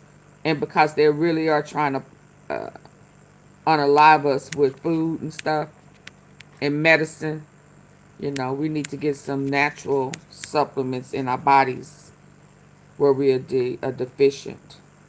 So make sure y'all check out that magnesium butter. Very helpful. And that weighted blanket. Ooh, I love it. I got a twin just so I wouldn't have to put it all over the bed. But I do think I need one. I want one. It's about 30 pounds. And that's based on your weight. But I love it. Check it out. Okay, let's go. This is our last one. And y'all know how I feel about the steaming eye mask. I need to find my daughter. Let's do what we do. 4 consecutive life sentences for 4 murders. Tried to kill him. They tried to kill him. Explosive new documents from the Epstein files that show a little over 2 weeks before Epstein was found suicided, he alleged that his explosive new documents from the Epstein files that show a little over 2 weeks before Epstein was found suicided, he alleged that his cellmate, who was later convicted and sentenced 4 consecutive life sentences for 4 murders, tried to kill him. You can help build the only independent news outlet always on the ground with the people for as low as 16 cents a day. Corporate media, they've been lying to us for years, and you go straight to the people. Flint, Michigan. Brooklyn, New York. Government sending one more fuck you to the residents of Chicago. We need as many independent voices as possible, and that's why what you guys do is so fucking important. Covering what the corporate media covers up. Hey, it's Jordan with Status Coup. Explosive, and I mean explosive, new revelations in the Epstein files that, at the very least, begs a investigation on Epstein's so-called suicide. Whatever side you fell on this, whether you believed Jeffrey Epstein killed himself or you think he, at the very least, begs a investigation on Epstein's so-called suicide. A lot of stuff coming out, y'all. You fell on this, whether you believed Jeffrey Epstein killed himself or you think he was off. Common sense people need to listen to this whole video. I'm going to give you the background and now the new evidence, because a little over 2 weeks before Epstein was found, allegedly after committing suicide, he was found in his cell, nearly lifeless, and he accused his cellmate at the time, who was eventually sentenced for his murdering 4 people. Epstein accused his cellmate of trying to kill him a little over 2 weeks before he was found committing suicide. Let me first, before we get to the revelations, if you've never seen this, there's significant information and I would say evidence that at least casts doubt. I think he's still alive. Himself. This is Dr. Michael Baden, a famous forensic pathologist. HBO had a series because they do have Baden's, a fake. I saw it today. I just didn't touch it where they show somebody in the cell trying to unalive himself, but I don't believe it. I mean, I don't think that you can hang yourself sitting down. I just don't. How can you hang your? I mean, you know, how can you unalive yourself and you're sitting down? Can somebody explain to me how you can? How? And you sitting down on the floor? I don't get it. They should. Yeah, no. Yeah, no. You know, they said he HUNGED himself. Not sitting down. No. Autopsies that he conducted. He's world renowned. And Epstein's brother, Mark, hired him to observe the autopsy on Jeffrey Epstein. He concluded it was most likely a homicide. Let me play this from 20. It's so easy to become a podcaster with Riverside. You just need a concept and a way to record it. Here's how. 19. And at the autopsy on day one, there were findings that were unusual for suicidal hanging and more consistent with ligature homicidal strangulation, which included... And it was suggested at the time that he committed suicide by doing what? By hanging. At the time he was found allegedly hanging by a homemade ligature of sheets. Are you saying you don't think it was suicide? I think that the evidence points toward homicide rather than suicide. Why? Because there are multiple 3 fractures in the hyoid bone, the thyroid cartilage, that are very unusual for suicide and more indicative of strangulation, homicidal strangulation. Let's take a look at what the medical examiner stated. After a careful review of all the investigative information, including complete autopsy findings, the determination on the death of Epstein is below. Cause, hanging, manner, suicide. You say that his fatal injuries are consistent with homicide? More consistent with homicide. And in fact, at the time of the autopsy, the doctor doing the autopsy didn't think there was enough information to say suicide, so she put it pending further study. I thought they said she never even saw the body. Wants to know why was it changed from pending further study to homicide afterwards. So if you're there watching them perform this autopsy, you notice these 3 broken bones, and you believe it would be homicide. So that would mean another person would have gone into his cell, strangled him. Did he have any signs of trying to fight back? Well, they took fingernail clippings to see if there's anybody else's DNA on it, and that hasn't been released. Neither has the information about whose DNA is on the ligature. A ligature was made out of torn strips of orange sheets, and whoever made it had to have a lot of DNA on it, and the brother's been asking that from day one. So this is not some TikToker, okay? This is one of the most renowned forensic pathologists, the study of dead people. Y'all listening with y'all good in ear? the world. And he's saying 3 broken bones in his neck, unusual with suicide. More common with homicide. I also want to show you this. This is a former mobster who was in that same cell that Epstein was in, saying it's not possible. In the 1980s, he served time in the exact cell where Epstein was later held. Michael, welcome back to the program. Tell us about that cell, and what do you make of these revelations that there is a minute missing from the surveillance video, Michael? Well, listen, I spent 7 months on that tier and in those cells. And the first thing I have to say, there's no way you are able to commit suicide. There's just no way. There's no way to hang yourself. There's nothing from the ceiling. There's nothing from the bed. You'd have to be a midget and work really hard to try to hang yourself. And I don't think you can accomplish it at that point. No way to hang yourself in that pursuit. Explosive new documents from the Epstein files that show a little over 2 weeks before Epstein was found suicided, he alleged that his cellmate, who was later convicted and sentenced 4 consecutive life sentences for 4 murders, tried to kill him. On July 23rd, 2019, at approximately 1:27 a.m., a call for assistance in the special housing unit was announced by the control center. Upon my arrival, I was informed that an inmate had attempted suicide and proceeded to the cell. I observed inmate Epstein Jeffrey lying in the fetal position on the floor of his cell wearing a t-shirt and boxers. He was breathing heavily and snoring. I called out to the inmate. Epstein had observed him flicker his eyes and continue snoring. His neck was red with no abrasions. I observed no further injuries to his person. Let me show you the images. hard to tell here, but you can see a little tint of red there. There were also images. They took images, apparently at some marks on his knees and legs. That was an there. There were also. I need for y'all to get the likes up. Get the likes up. Pump, pump, pump, pump it up. Get the likes up. Get the likes up. Pump, pump, pump, pump it up. Double tap. Double tap. Double tap. Go double.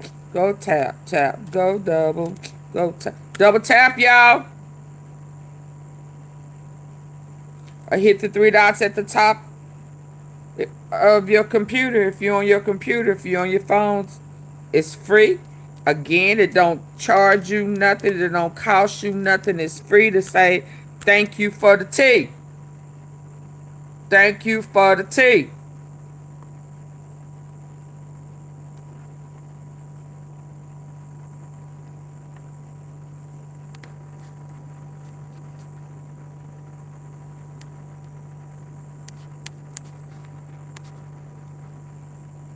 There were also images. They took images, apparently at some marks on his knee. Images. They took images, apparently at some marks on his knees and legs. Why was you on your knees? Hard to tell here, but you can see a little tint of red there. There were also images. They took images, apparently at some marks on his knees and legs. That was an orange noose or something they found.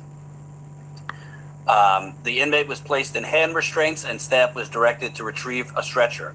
As inmate Epstein was being placed on the stretcher by responding staff, he would open his eyes and observe staff. When staff made eye contact with him, he would hurriedly shut his eyes. The inmate was taken to HA unit dressed in a suicide smock and placed on suicide watch. While awaiting the arrival of an inmate companion, inmate Epstein sat on the edge of the bed and began moving forward as if he was attempting to fall over head first. When I looked away, he straightened up. As I turned to look at him again, he attempted the same act. I laid him down on the bed and directed him to cease his action or he'd be placed in restraints for his safety. At that moment, he stated, "Okay, I won't do it again," and gave a thumbs up. Because of his unpredictable behavior, the decision was made to have a staff member observe inmate Epstein. I left the unit in order to make staff notifications. Moments later, I spoke with Officer Redacted, who stated that inmate Epstein was alert and had indicated that his cellmate, Nicholas Tartaglione, had attempted to kill him and had been harassing him. He stated that the inmate had indicated that he informed his attorney of this matter.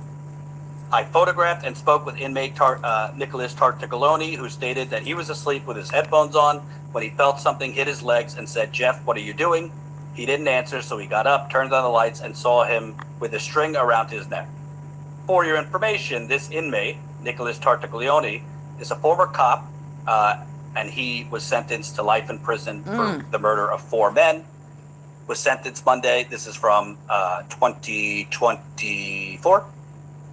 He was sentenced to 4 consecutive life sentences for the 2016 kidnappings and killings of Martin Luther, Miguel Luna, Urbano Santiago, and Hector Gutierrez.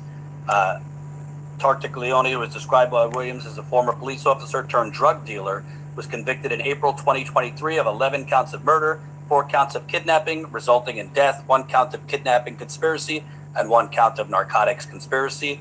And from the U.S. Attorney's announcement, Tartaglione brutally and senselessly murdered Luna over money and then ruthlessly executed Urbano Santiago, Miguel Luna, and Hector Gutierrez simply because they were in the wrong place at the wrong time. He tried to cover up his crimes by burying all 4 victims in a shallow grave on his property.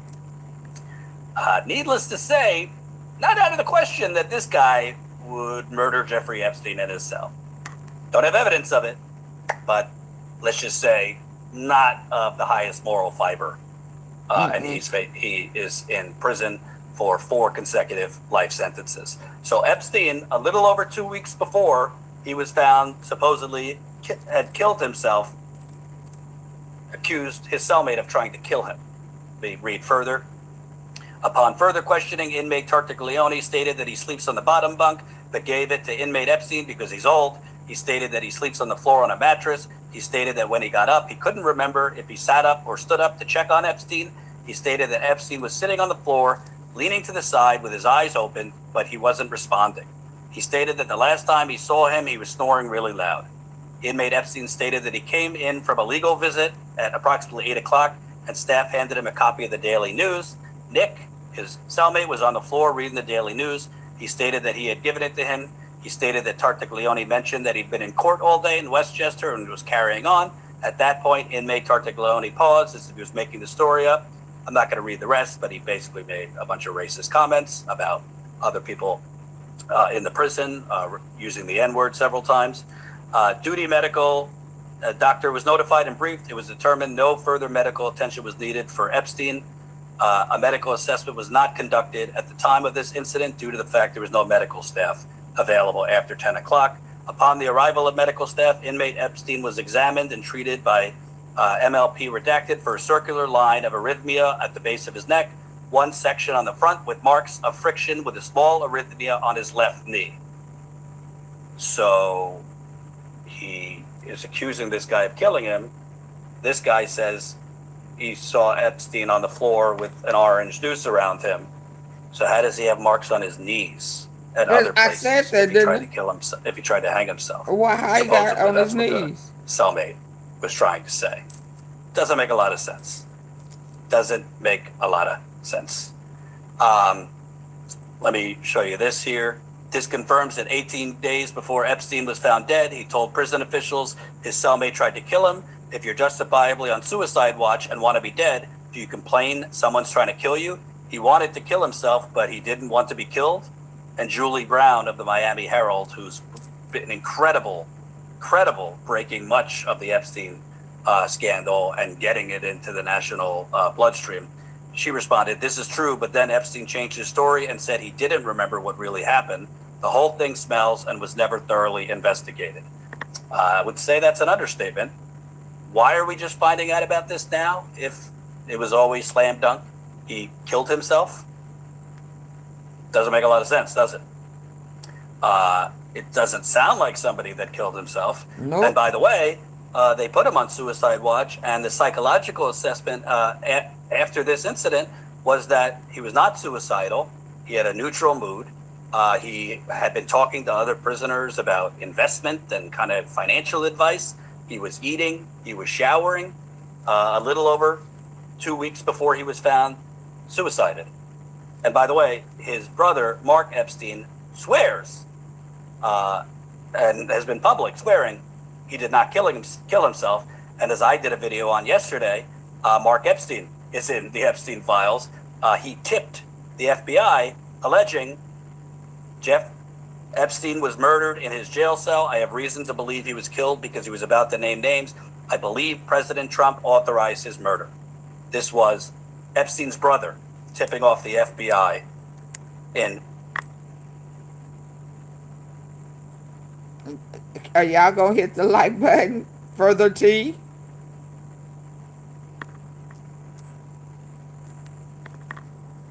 Double tap, double tap, double tap. Y'all not gonna hit the like button for AunTeaFee? Okay, I'm gonna shut it down. He did not kill himself.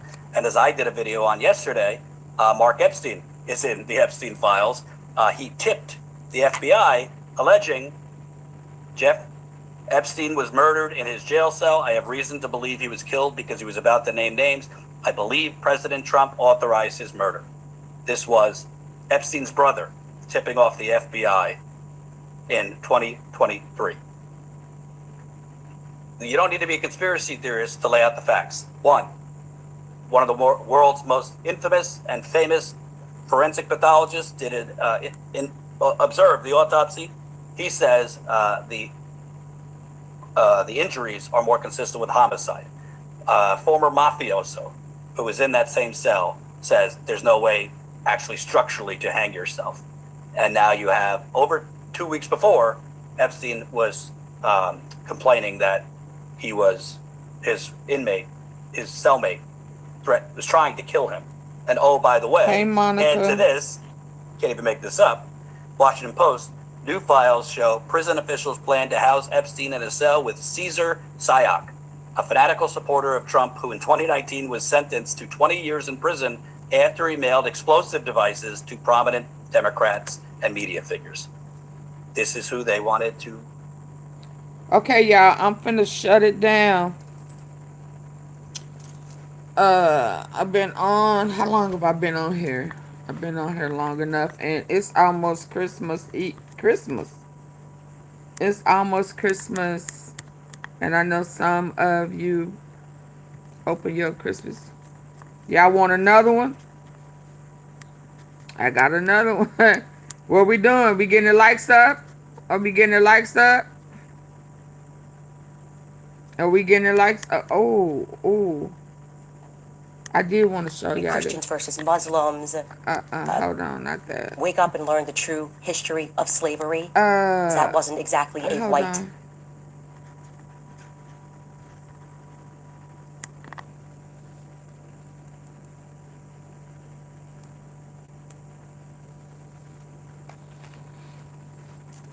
Hold on. Which one is this?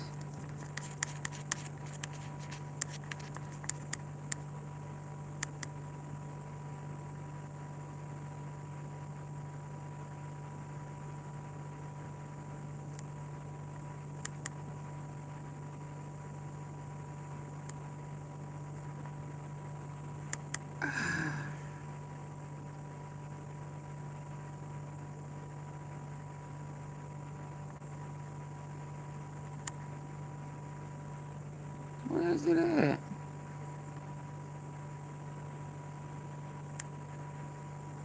Where is it at? The show old boy running around. Let me hit reset. Merry Christmas. Thank you. Just another random person.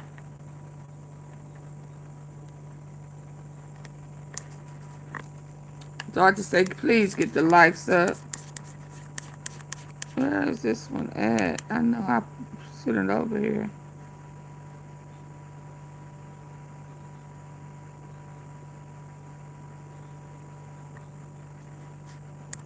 Is this it?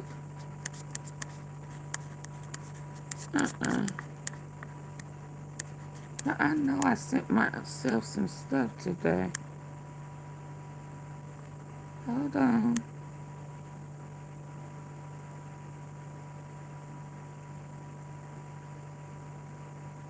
Oh, here go one.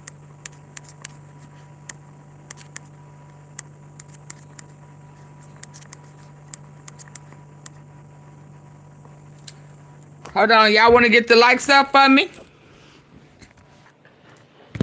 Hold on.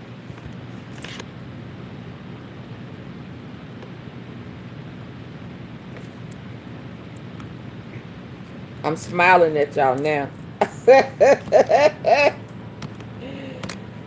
Yeah, do I think there's a possibility that he still may be alive? Yeah, it's one more I saw today. I think I sent it to another spot. Hold on.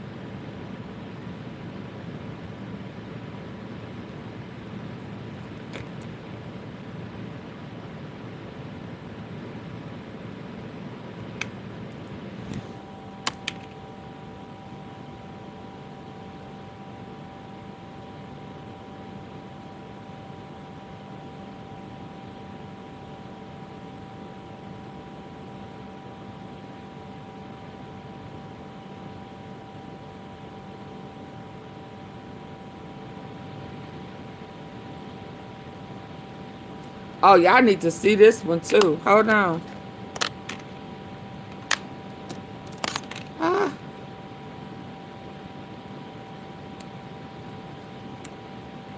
Weirdos in the comment section saying that, oh, don't do a transition. We don't trust you. We don't trust you with the transition. Okay. There's a snowball. Right here. It's right here. Hold on. Hold on. Alright. No transition, guys. You guys think that I'm swapping out fucking snowballs and shit. Weirdos.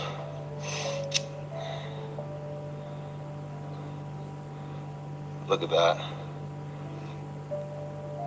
Smells like plastic. The Literally snow smells ain't like plastic. snow. The snow ain't Probably because snow. it is. Probably because our snow is fake, our food is fake, our water's fucking fake. Everything's fake. And we wonder why our bodies are including the snow. If you guys live somewhere else and you're getting snow, check your do snow. the same thing. Tag me in that shit. I'll throw it on my story. Fake ass snow. Yeah. Alright, so since there was a bunch of weirdos in the comment section saying that, oh, don't do a transition. We don't trust you. We don't trust you with the transition. Okay. There's a snowball. Can y'all believe that? Right here. It's right here. Can you believe that? Hold on. Hold on. Alright. No transition, guys. You guys think that I'm swapping out fucking snowballs and shit. Weirdos.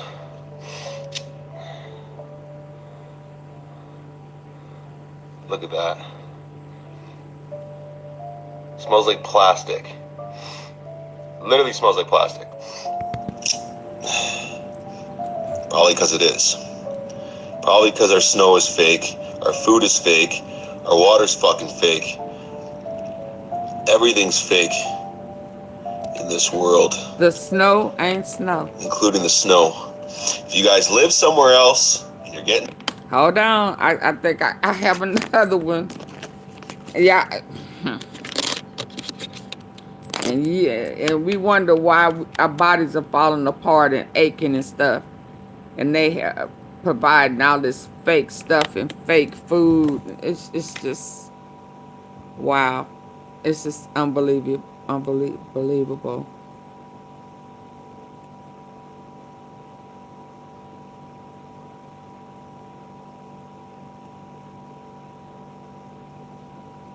Where's that other one I sent to myself? Hold on.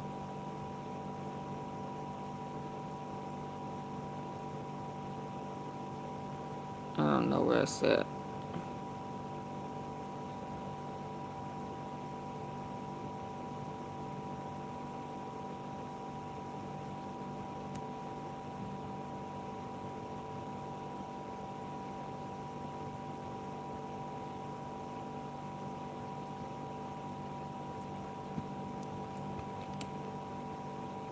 Hold on.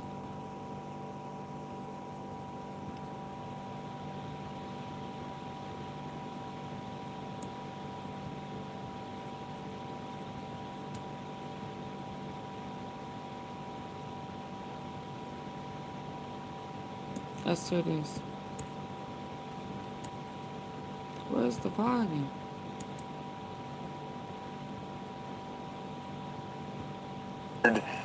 And he hasn't talked about it yet, and it seems like he hasn't talked about it up to this point either. Are you seeing it the same way? Yeah, and I think it's important to note that in that very same email, and it's a very short email, he ends the sentence by mentioning the police. So not only does it implicate Donald Trump in hanging out with the victims of Jeffrey Epstein's sex trafficking, hanging out at Epstein's house, not barking, but he specifically mentions the police. Hold on, let me go back.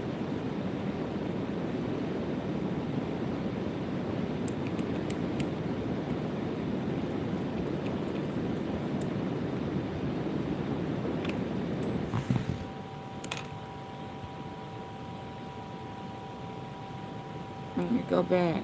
Where is it at?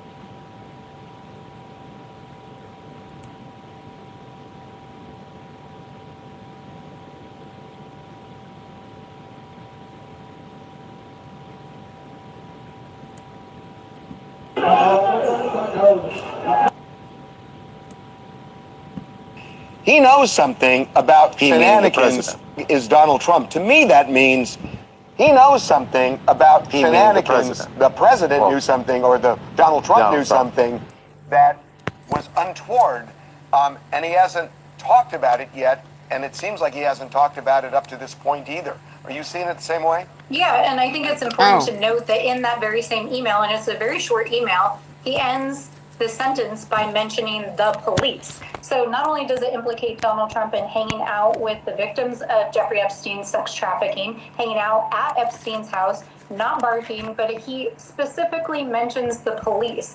So the question is, what was Donald Trump doing at Epstein's house? Why was he hanging out with the sex trafficking victim? And what did he not bark to the police? What did he not tell the police? He knows something about shenanigans. The president knew something, or the Donald Trump knew something that was untoward, and he hasn't talked about it. It was untold. I'm leaving on this one. It was untold to the police. So Jeffrey Epstein was saying Donald Trump was there with the victims, but he hadn't barked yet. So in the question, Jeffrey Epstein was saying, why haven't he barked yet? He was there. Why hadn't he mentioned it? Well, because he wasn't supposed to be around any victims. So if he told that, that means that he would have told on himself, right? Right? He knows something, but why haven't he barked yet?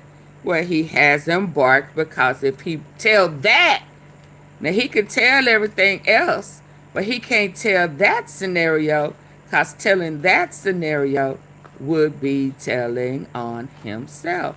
Especially when he said, I wasn't around him, I never was there. Yeah, but that the email said that he was there with one of the situations with a girl that Trump great at Epstein's house. So if he talked about it, it'll come up because it's in the paperwork. He's just denying it. But when he snitched on Epstein, he left that part out. Yet, and it seems Trump like he has hasn't in talked trouble. about it up to this point either. Are you seeing it the same way? Yeah, and I think it's important to note that in that very same email, and it's a very short email, he ends the sentence by mentioning the police. So not only does it implicate Donald Trump in hanging out with the victims of Jeffrey Epstein's sex trafficking, hanging out at Epstein's house, not barking, but he specifically mentions the police. So the question is, Yeah, what he would was mention the Donald police Trump doing because at Epstein's he house? told Why on was he hanging out Epstein. with the sex Epstein trafficking thinks victim? And what did he not that bark to the police? Is Donald Trump. To me, that means he knows something about Hey, Samantha, I'm finna leave. I'm 3-4 hours in. That but was Merry untoward, Christmas. and he hasn't talked about it yet, and it seems like he hasn't talked about it up to this point either. Are you seeing it the same way? Yeah, and I think it's important to note that in that very same email, and it's a very short email, he ends the sentence by mentioning the police. So not only does it implicate Donald Trump in hanging out with the victims of Jeffrey Epstein. The police. He been telling, let me see. Let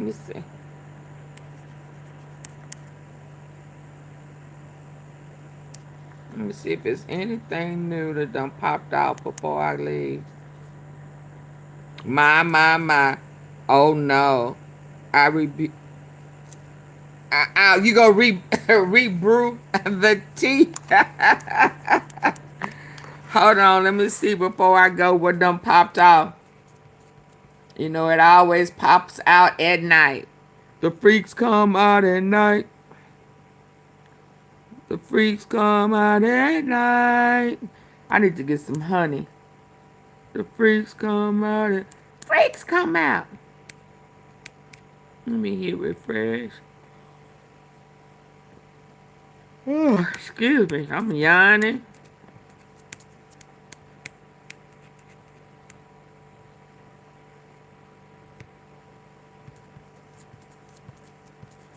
Chestnuts roasting. They were caught. No, I don't want to see that.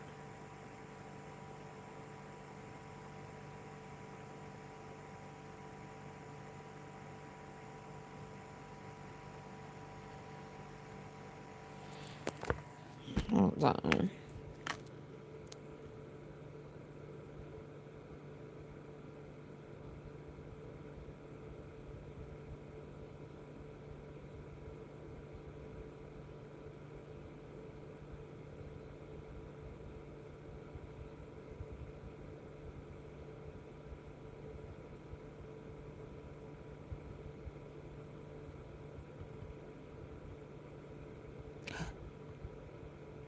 Hold on.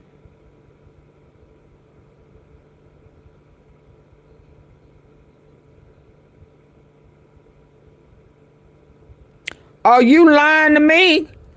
You lying to me. You lying to me. I know this ain't Pierce Morgan with Ghislaine Maxwell. I know you lying. I know you lying. I know, baby. I know you lying. I know dang well you lying. That is not Pierce with Ghislaine Maxwell. Did I not tell y'all it's the reason why he hadn't talked about Trump?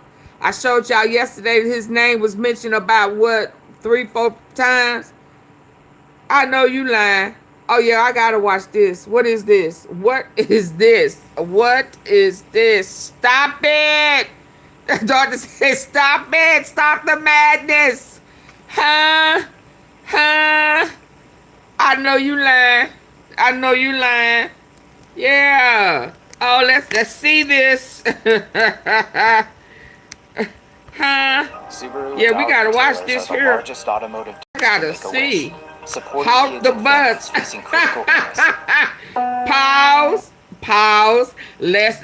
Yeah. You thought you was leaving. Now you ain't going nowhere. No. No. So more, okay, more stuff is popping out. I've seen this. Let me sit up. I gotta sit up now. Shit. There's so many. And fire government officials have been redacted. Oh yeah, Michelle, but I'm telling you, I don't know how many times I've had to say it.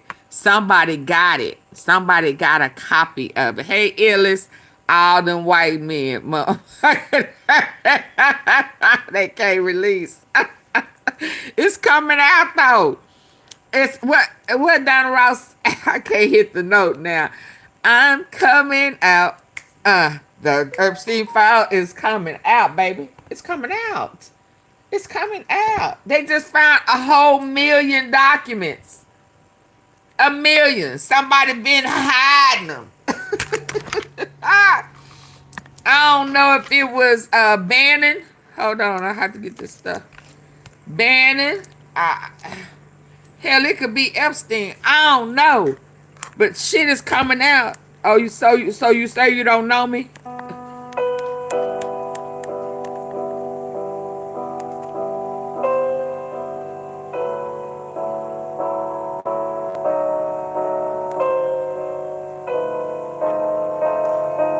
I saw this.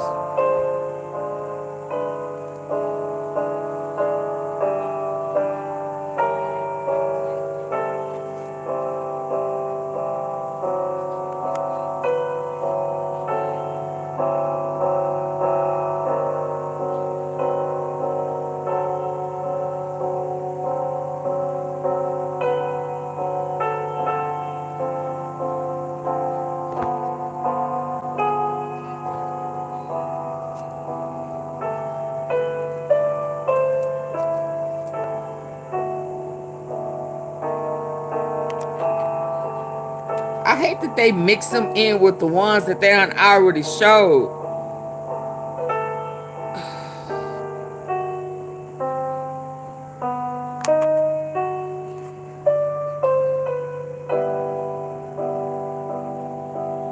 Who is that?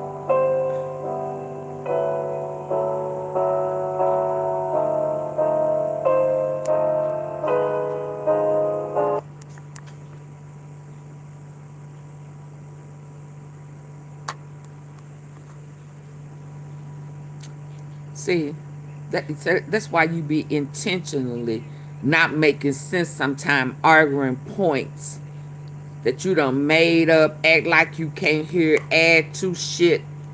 Yeah, to be a distraction. Cause you up in there too, fucking around with them babies.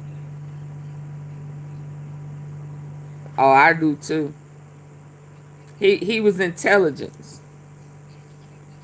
All of them. Now, who was this woman? She kind of favored, well, sometimes she, No, that's not her.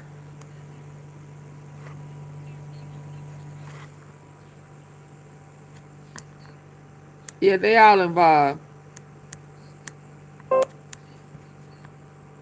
And I just hope everybody ain't involved with fooling with them babies and raping these young ladies. But I would not be surprised. This was in New York.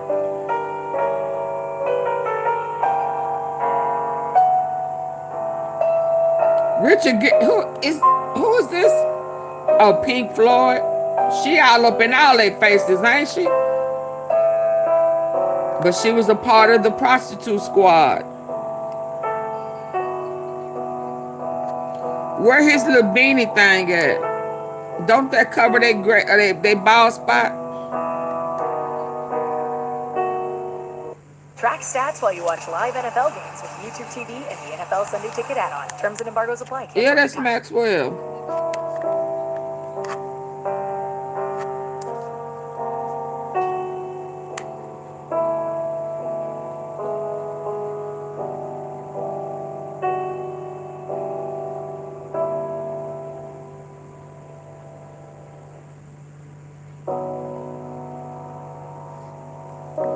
Naomi, you know you gotta, yeah, I'm gonna leave you alone. But you was beating nannies and shit, AunTeaFee, but look how they tried to throw pictures of Michael Jackson and Chris Tucker in there. Yeah, but they came out. Yeah, that was Trump. He tried to use that because they knew he had a past. But I got one I need to. Okay, there's another one I got. I put on hold about Michael Jackson. I need for us to listen to. What time is it? Yeah, about Michael Jackson. I need to listen to it. She was always around. I told somebody before I think she brought Epstein in by way of her daddy. With her lying ass. That paperwork said Epstein worked with her daddy.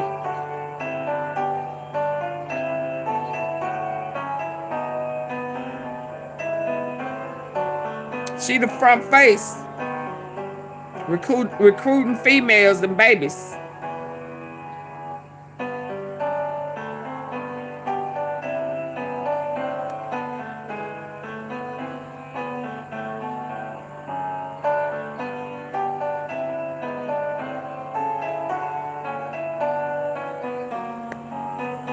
And he got that picture sitting on his desk for him to look at every day. To look at every damn day. Every damn day. You looking at this. You're a sick freak. A sick freak. Looking at it every day. Ain't no telling what these are. But that's that girl.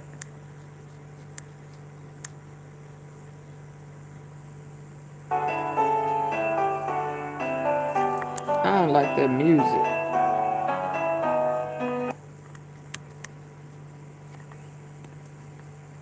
Maxwell and Tinio.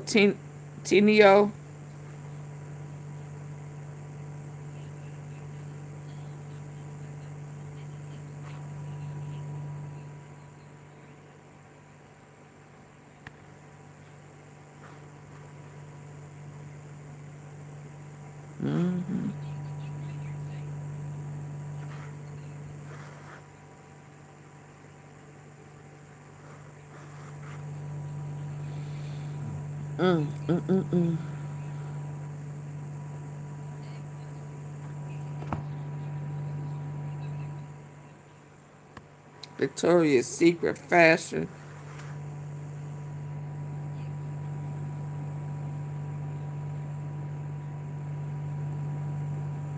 And she an actress, right?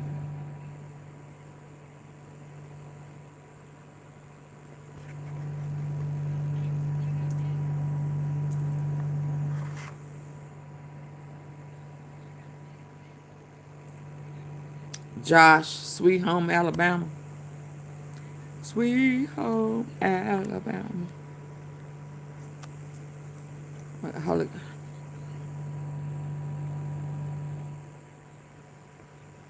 Fergie.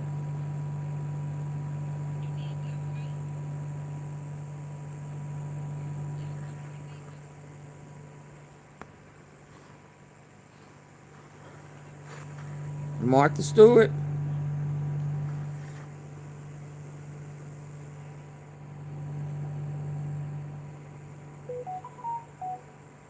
Is that Bolton man?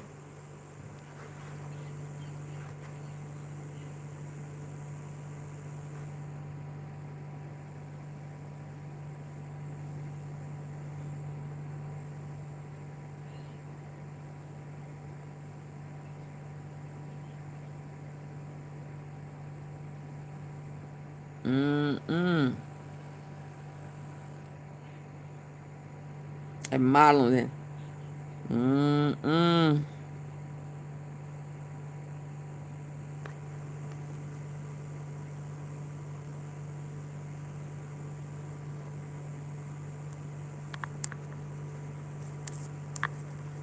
Oh, they say it's a bonus.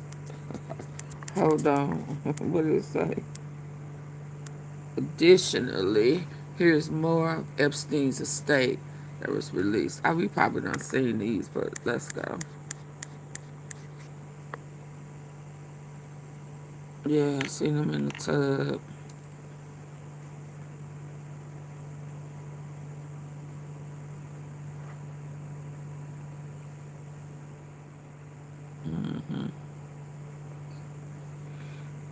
Let me see what this was saying about Michael Jackson real quick.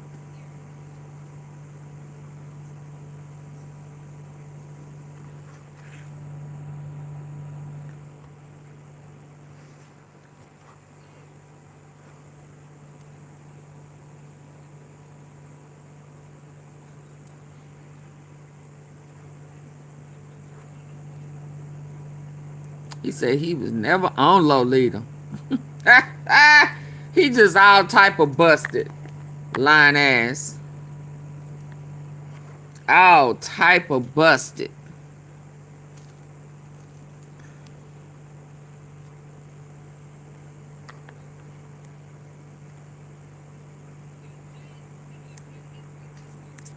I see why old boy wife left him.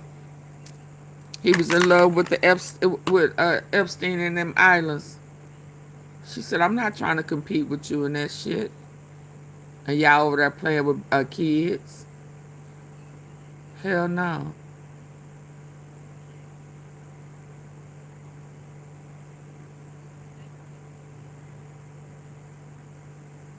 Bill Gates' wife. She said, hell to the no, no, no.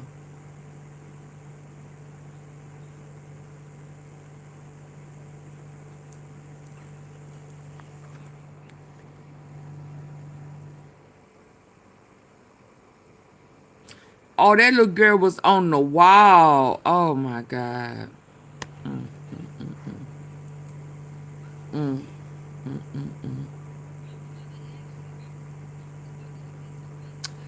He liked to see.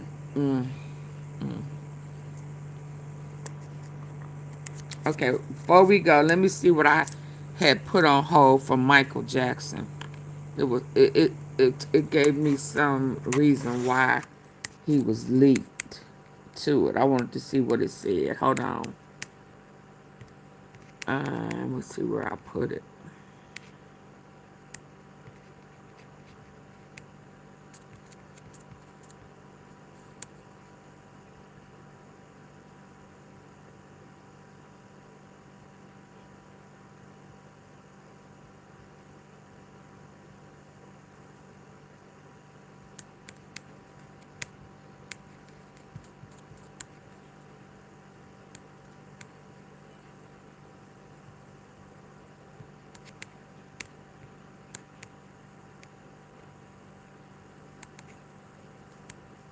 Why the media linked. Why is Michael Jackson in this? You're not crazy. The internet is doing what it always does. It sees a name, sees a photo, and fills in the worst story it can imagine. One photo, one headline, and suddenly Michael... If you saw the Epstein headlines today and thought, wait, why is Michael Jackson in this? You're not crazy. The internet is doing what it always does. It sees a name, sees a photo, and fills in the worst story it can imagine. One photo, one headline, and suddenly Michael Jackson is being talked about like he's part of something dark all over again. But here's the part nobody's saying out loud. Being in Epstein's files doesn't mean guilt. It means your name was useful to a narrative, and Michael Jackson is the most profitable name to drag through dirt because he's not here to fight back. So in this video, I'm going to break down what those photos really are, where they were taken, what the documents actually say, and why this story is being framed in the most misleading way possible. The Epstein Files bombshell. Over the last few days, a new batch of documents tied to Jeffrey Epstein was unsealed and pushed into the public, and the internet reacted exactly the way it always does. I had it. People didn't read I the knew documents. I had it here to they watch stand it. for famous names. Once those names appeared, the narrative wrote itself. Old photos, contact lists, and mentions that had existed for years were suddenly framed as shocking new revelations. No new crimes, no new evidence, just recycled material presented like breaking news. Some outlets handled it carefully, but many didn't. Headlines started implying guilt without ever saying it directly. And once Michael Jackson's photo appeared next to Epstein's, most people stopped thinking past that point. Here's what almost nobody explains clearly. None of it. Implying guilt without ever saying it directly. And once Michael Jackson's photo appeared next to Epstein's, most people stopped thinking past that point. Crimes, no new evidence, just recycled material presented like breaking news. Some outlets handled it carefully, but many didn't. Headlines started implying guilt without ever saying it directly. And once Michael Jackson's photo appeared next to Epstein's, most people stopped thinking past that point. Here's what almost nobody explains clearly. Being mentioned in Epstein's files does not mean someone committed a crime, part of or that even that they were CIA, involved so in they Epstein's saying operation. that Now tonight his, we are seeing new he images was of targeted high-profile and celebrities assassinated in the too on the documents coup. without any context. These documents include hundreds of names from politicians to celebrities to business figures, many of whom were never accused, charged, or even questioned. Even mainstream outlets like CNN and TMZ have admitted that appearing in the files does not equal wrongdoing, but that part rarely makes the headline. Once a photo is attached, context disappears. A picture turns into a suggestion. The suggestion turns people into didn't run suspicion, with it like and they thought they suspicion was turns gonna into run with public it though. judgment. That's the environment Michael Jackson's name was dropped into. Not because of They new cleared facts that or up new real quick. accusations, but because his name still carries controversy, emotion, and clicks. Look at the photos that started spreading everywhere. One shows Michael Jackson on an airplane with Bill Clinton and Diana Ross, with children's faces blurred out. Another image shows Michael standing next to Jeffrey Epstein himself. And the moment those images hit the internet, it was like gasoline on a fire. Headlines started screaming Michael Jackson and Epstein files, and people immediately jumped to the worst conclusions. Was Michael part of Epstein's inner circle? Right. Did he go to the island? Calm down. Before anyone spirals into conspiracy mode, here's the key fact that keeps getting ignored. Being photographed or mentioned in Epstein's files he was does found not mean guilty someone did anything wrong. What you're seeing jury instead of his is manipulation peers. through presentation. The airplane photo His isn't pickle new. didn't match It's been the public description. for years and was published by Getty long before this Epstein file release. That image was... Yeah, that's the actual picture.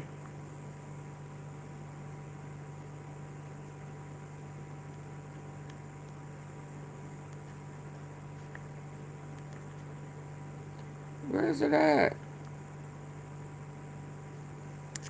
Lord, I done did something and I'm trying to get back to the actual picture that they neglected to show.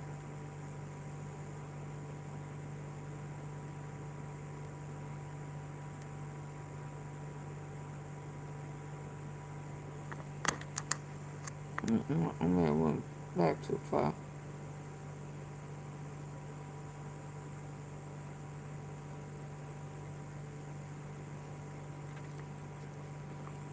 Controversy, emotion, and clicks. Look at the photos that started spreading everywhere. One shows Michael Jackson on an airplane with Bill Clinton and Diana Ross, with children's faces blurred out. Another image shows Michael standing next to Jeffrey Epstein himself. And the moment those images hit the internet, it was like gasoline on a fire. Headlines started screaming Michael Jackson and Epstein files, and people immediately jumped to the worst conclusions. Was Michael part of Epstein's inner circle? Did he go to the island? Calm down. Before anyone spirals into conspiracy mode, Here's the key fact that keeps getting ignored. Being photographed or mentioned in Epstein's files does not mean someone did anything wrong. What you're seeing instead is manipulation through presentation. The airplane photo isn't new. It's been public for years and was published by Getty long before. That's the actual photo. Diana Ross's son and Michael Jackson, 2 kids. Blanket in Paris. Oh, yeah. That's the actual picture. And they knew that. This Epstein file release. That image was taken at a Democratic fundraiser where Michael performed. The children whose faces are now blurred aren't mysterious figures or alleged victims. They are Michael's own kids, Prince in Paris, along with Diana Ross's child. But when the faces are blacked out and the photo is dropped into Epstein coverage without context, it quietly pushes people toward a dark assumption without ever stating one outright. See, this is how media manipulate people. A house-hunting king of pop. Here's the part that keeps getting exaggerated online, so let's slow it down. As far as anyone can confirm, Michael Jackson and Jeffrey Epstein crossed paths one time. And no, it wasn't some secret meeting or hidden relationship. It was real estate. The release also includes a photo of Epstein with Michael Jackson. Early 2000s, Michael's life was chaotic, and we'll get into why later. But at that point, he was seriously looking at relocating. Palm Beach, Florida caught his attention. Private, luxurious, and full of massive estates. In 2003, Michael was flying into South Florida, touring properties and exploring his options. His real estate broker even confirmed that Michael viewed a huge Palm Beach mansion priced around $45 million. Now here's where Epstein comes into the picture. Epstein owned a large home in Palm Beach, and at the time, he was publicly known as just another ultra-wealthy financier who associated with powerful people. His crimes weren't exposed yet. During Michael's house hunting trip, Epstein's property was shown to him, or Michael stopped by Epstein's home as part of that circle of wealthy homeowners and advisors. Think about it realistically. You're Michael Jackson looking at high-end properties, meeting rich people, networking. You walk into a big Palm Beach estate, shake hands, look around, maybe talk money, cameras flash, a photo gets taken, and that's the moment people are obsessing over now. That's it. One visit. Michael didn't buy the house. He didn't move to Palm Beach. He didn't start hanging out with Epstein. He attended a Palm Beach film event during the same period and then went back to his life. No ongoing contact, no friendship, no pattern, just a brief encounter during a property search. And if that sounds boring, that's because it is. But what happened during that visit matters, and we don't have to guess. There's actual testimony from someone who was there, and that's where things get very clear. Witness account. Nothing happened. So how do we actually know nothing shady happened when Michael met Epstein? Simple. Michael isn't here to speak for himself, but someone else already did. Someone who was inside that house that day. Her name is Johanna Sjoberg, and she was one of Epstein's victims in the early 2000s. In newly unsealed court documents from a 2015 case, she gave sworn testimony about the people she saw around Epstein. And yes, she mentioned Michael Jackson. She confirmed that she met Michael at Epstein's Palm Beach home.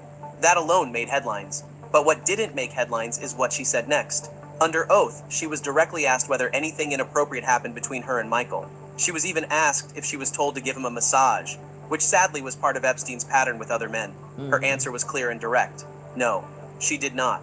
She did not accuse Michael of anything illegal, inappropriate, or questionable. Nothing happened. According to her own testimony, Michael showed up, probably checked out the house, and left. Johanna's testimony completely clears Michael of any wrongdoing during that visit. Let's go. He basically comes off as just another guest who didn't partake in Epstein's sick world at all. This is huge, because it's straight from an Epstein victim's mouth. And this matters, because it's not coming from a fan, a publicist, or a defense team. It's coming from an Epstein victim speaking under oath. That alone should shut down a lot of the noise. You can almost feel the rumors deflate once you hear that part. But of course, facts move slower than outrage. By the time this testimony resurfaced, social media had already decided its version of the story. People saw Michael Jackson and Epstein in the same sentence and filled in the blanks themselves. I did. Got your lucky jersey? Haven't watched it since the win streak I started. went right on past it. Sitting. And how many people were harmed after that date? It just, we've been saying it over and over, but to see it in black and white that way has been very emotional. And that's exactly how misinformation spreads. But once you accept this testimony for what it is, the real question becomes obvious. If nothing happened and there was no accusation, why are people still pushing darker claims? That's where the most ridiculous rumor of all comes in, and we need to shut that down next. No, Michael Jackson didn't go to Epstein's island. Now let's deal with the biggest rumor people keep pushing. the island, because this is where logic completely disappears. Michael Jackson did not go to Epstein's island. Not once. Not secretly. Not ever. And this is an opinion. It's documented fact. Epstein's island, Little St. James, was visited by several powerful and famous people over the years, and those visits left paper trails, flight logs, pilot records, witness statements. That's how we know when people like Bill Clinton, Prince Andrew, and others traveled with Epstein. But the images released by the Department of Justice lack context. A spokesperson for Clinton criticized the release, writing, "Their names appear clearly in those records. Michael Jackson's name does not. Anywhere. Not on flight manifests. Not in pilot testimony. Not in visitor lists. If Michael had ever stepped onto Epstein's private jet or island, it would have been exposed instantly, especially during the years when the media was actively trying to destroy him. But there is zero evidence. The photo people are spreading right now wasn't taken on the island. It wasn't taken during some hidden trip. It was taken at Epstein's Palm Beach home during a daytime visit. The same single visit we already talked about. But once people see the word Epstein, their brain jumps straight to the island, even when the facts don't support it. That's how conspiracy thinking works. A famous name appears and people start connecting imaginary dots. And let's be honest, if you wanted to smear someone permanently, tying them to Epstein's island would be the fastest way to do it. But tying Michael Jackson to Epstein's crimes is pure fiction. It's not just wrong, it's reckless. Michael had enough real struggles in his life. He doesn't need fake ones added after his death. So once you strip away the island fantasy, the question becomes much simpler and much more grounded. If Michael only met Epstein once and nothing happened, why did he meet him at all? That's where money enters the picture, and that's where things finally make sense. Financial advice from a financier. They tried. To understand why Michael Jackson ever crossed paths with I'm Jeffrey glad Epstein, I didn't hear it. you have to look at where Michael's life actually was in the early 2000s. And the honest word for it I'd have is ate their chaos. asses up. By around 2003 to 2005, Michael was under serious financial pressure. He had already paid a massive settlement in the 1990s. Then came the extremely expensive 2005 trial, while Neverland Ranch was costing a fortune just to keep running. On top of that, They tried to huge break him. loans were coming due, and he was locked in ugly disputes over his music catalog and contracts, especially with Sony. He felt betrayed by the industry, surrounded by lawsuits from that's who former got it. managers and employees, and constantly bleeding money. So imagine this for a second. You're one of the most famous people on the planet, but behind the scenes, everything is slipping. When people at that level get desperate, they don't walk into a bank like normal people. They look for fixers, people who claim they can quietly solve problems. That's where Epstein comes in. At that time, Epstein was publicly known as a wealthy financier who moved around celebrities, billionaires, and politicians. His crimes were not exposed yet. To Michael or his advisors, Epstein likely looked like just another rich guy with connections who talked big about money, assets, and real estate. That's not shocking, it's common at that level. Michael was talking to anyone who might help stabilize his situation, and Epstein was just one name in that mix. And this part matters. Sources close to Michael have said the contact was strictly professional and extremely limited. No friendship, no pattern, no ongoing relationship. Most likely they met once, talked money and property, maybe Epstein pitched an idea, and that was it. Michael never hired him, never handed over control of his finances, and never formed any kind of partnership. And the fact that Michael's financial problems continued until his death makes one thing clear. Epstein didn't help. So when people ask, why would Michael Jackson ever meet Jeffrey Epstein? The answer isn't dark or dramatic. It's boring. Money and real estate. A man under pressure trying to stop a sinking ship. Looking back, it doesn't age well. But at the time, Michael wasn't meeting a known criminal. He was meeting someone who presented himself as a financial fixer. And that context matters, no matter how much the media wants to ignore it. When it comes to Michael Jackson, bad news spreads instantly, while corrections barely travel at all. His name still carries attention, controversy, and clicks.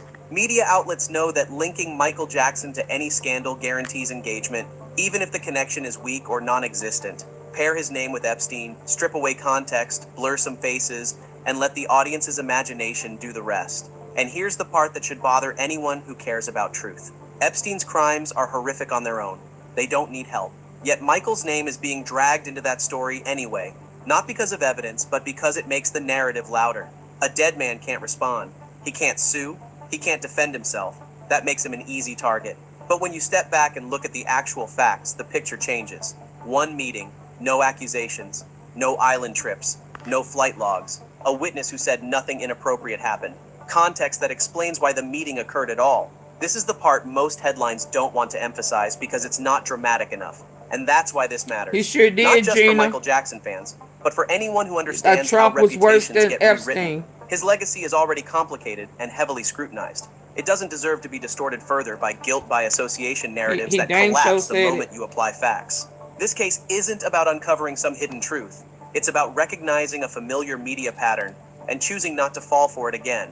Michael Jackson's name showing up in Epstein coverage is irresistible clickbait if you're willing to ignore context. And once you remove context, guilt by association does the rest of the work for you. A blurred photo, a loaded headline, and suddenly people feel justified jumping to conclusions without stopping to ask a single serious question. This is how reputations get quietly rewritten. Not with proof, but with implication. And Michael has lived inside that cycle for most of his life. Endless scrutiny, lawsuits, tabloids, opportunists. And now, even after his death, his name is still being used to make other stories louder. A man who isn't here to respond becomes the safest target of all. Here's how we use Riverside to produce our podcast from start to finish. First, look up Riverside and Long create a free account. We live chose Michael Jackson. Okay, y'all. Good night. Merry Christmas. Merry Christmas. Merry Christmas. I need some honey. Merry Christmas, y'all. Good night. And to all, a good night. I don't have no song for y'all. Happy holidays to you. Happy holidays. I got to get on my honey. I ain't been in tea. Y'all got to get on our honey and tea. I got to get my voice back right. But good night. Mwah, mwah, mwah, mwah. May all your wishes come true.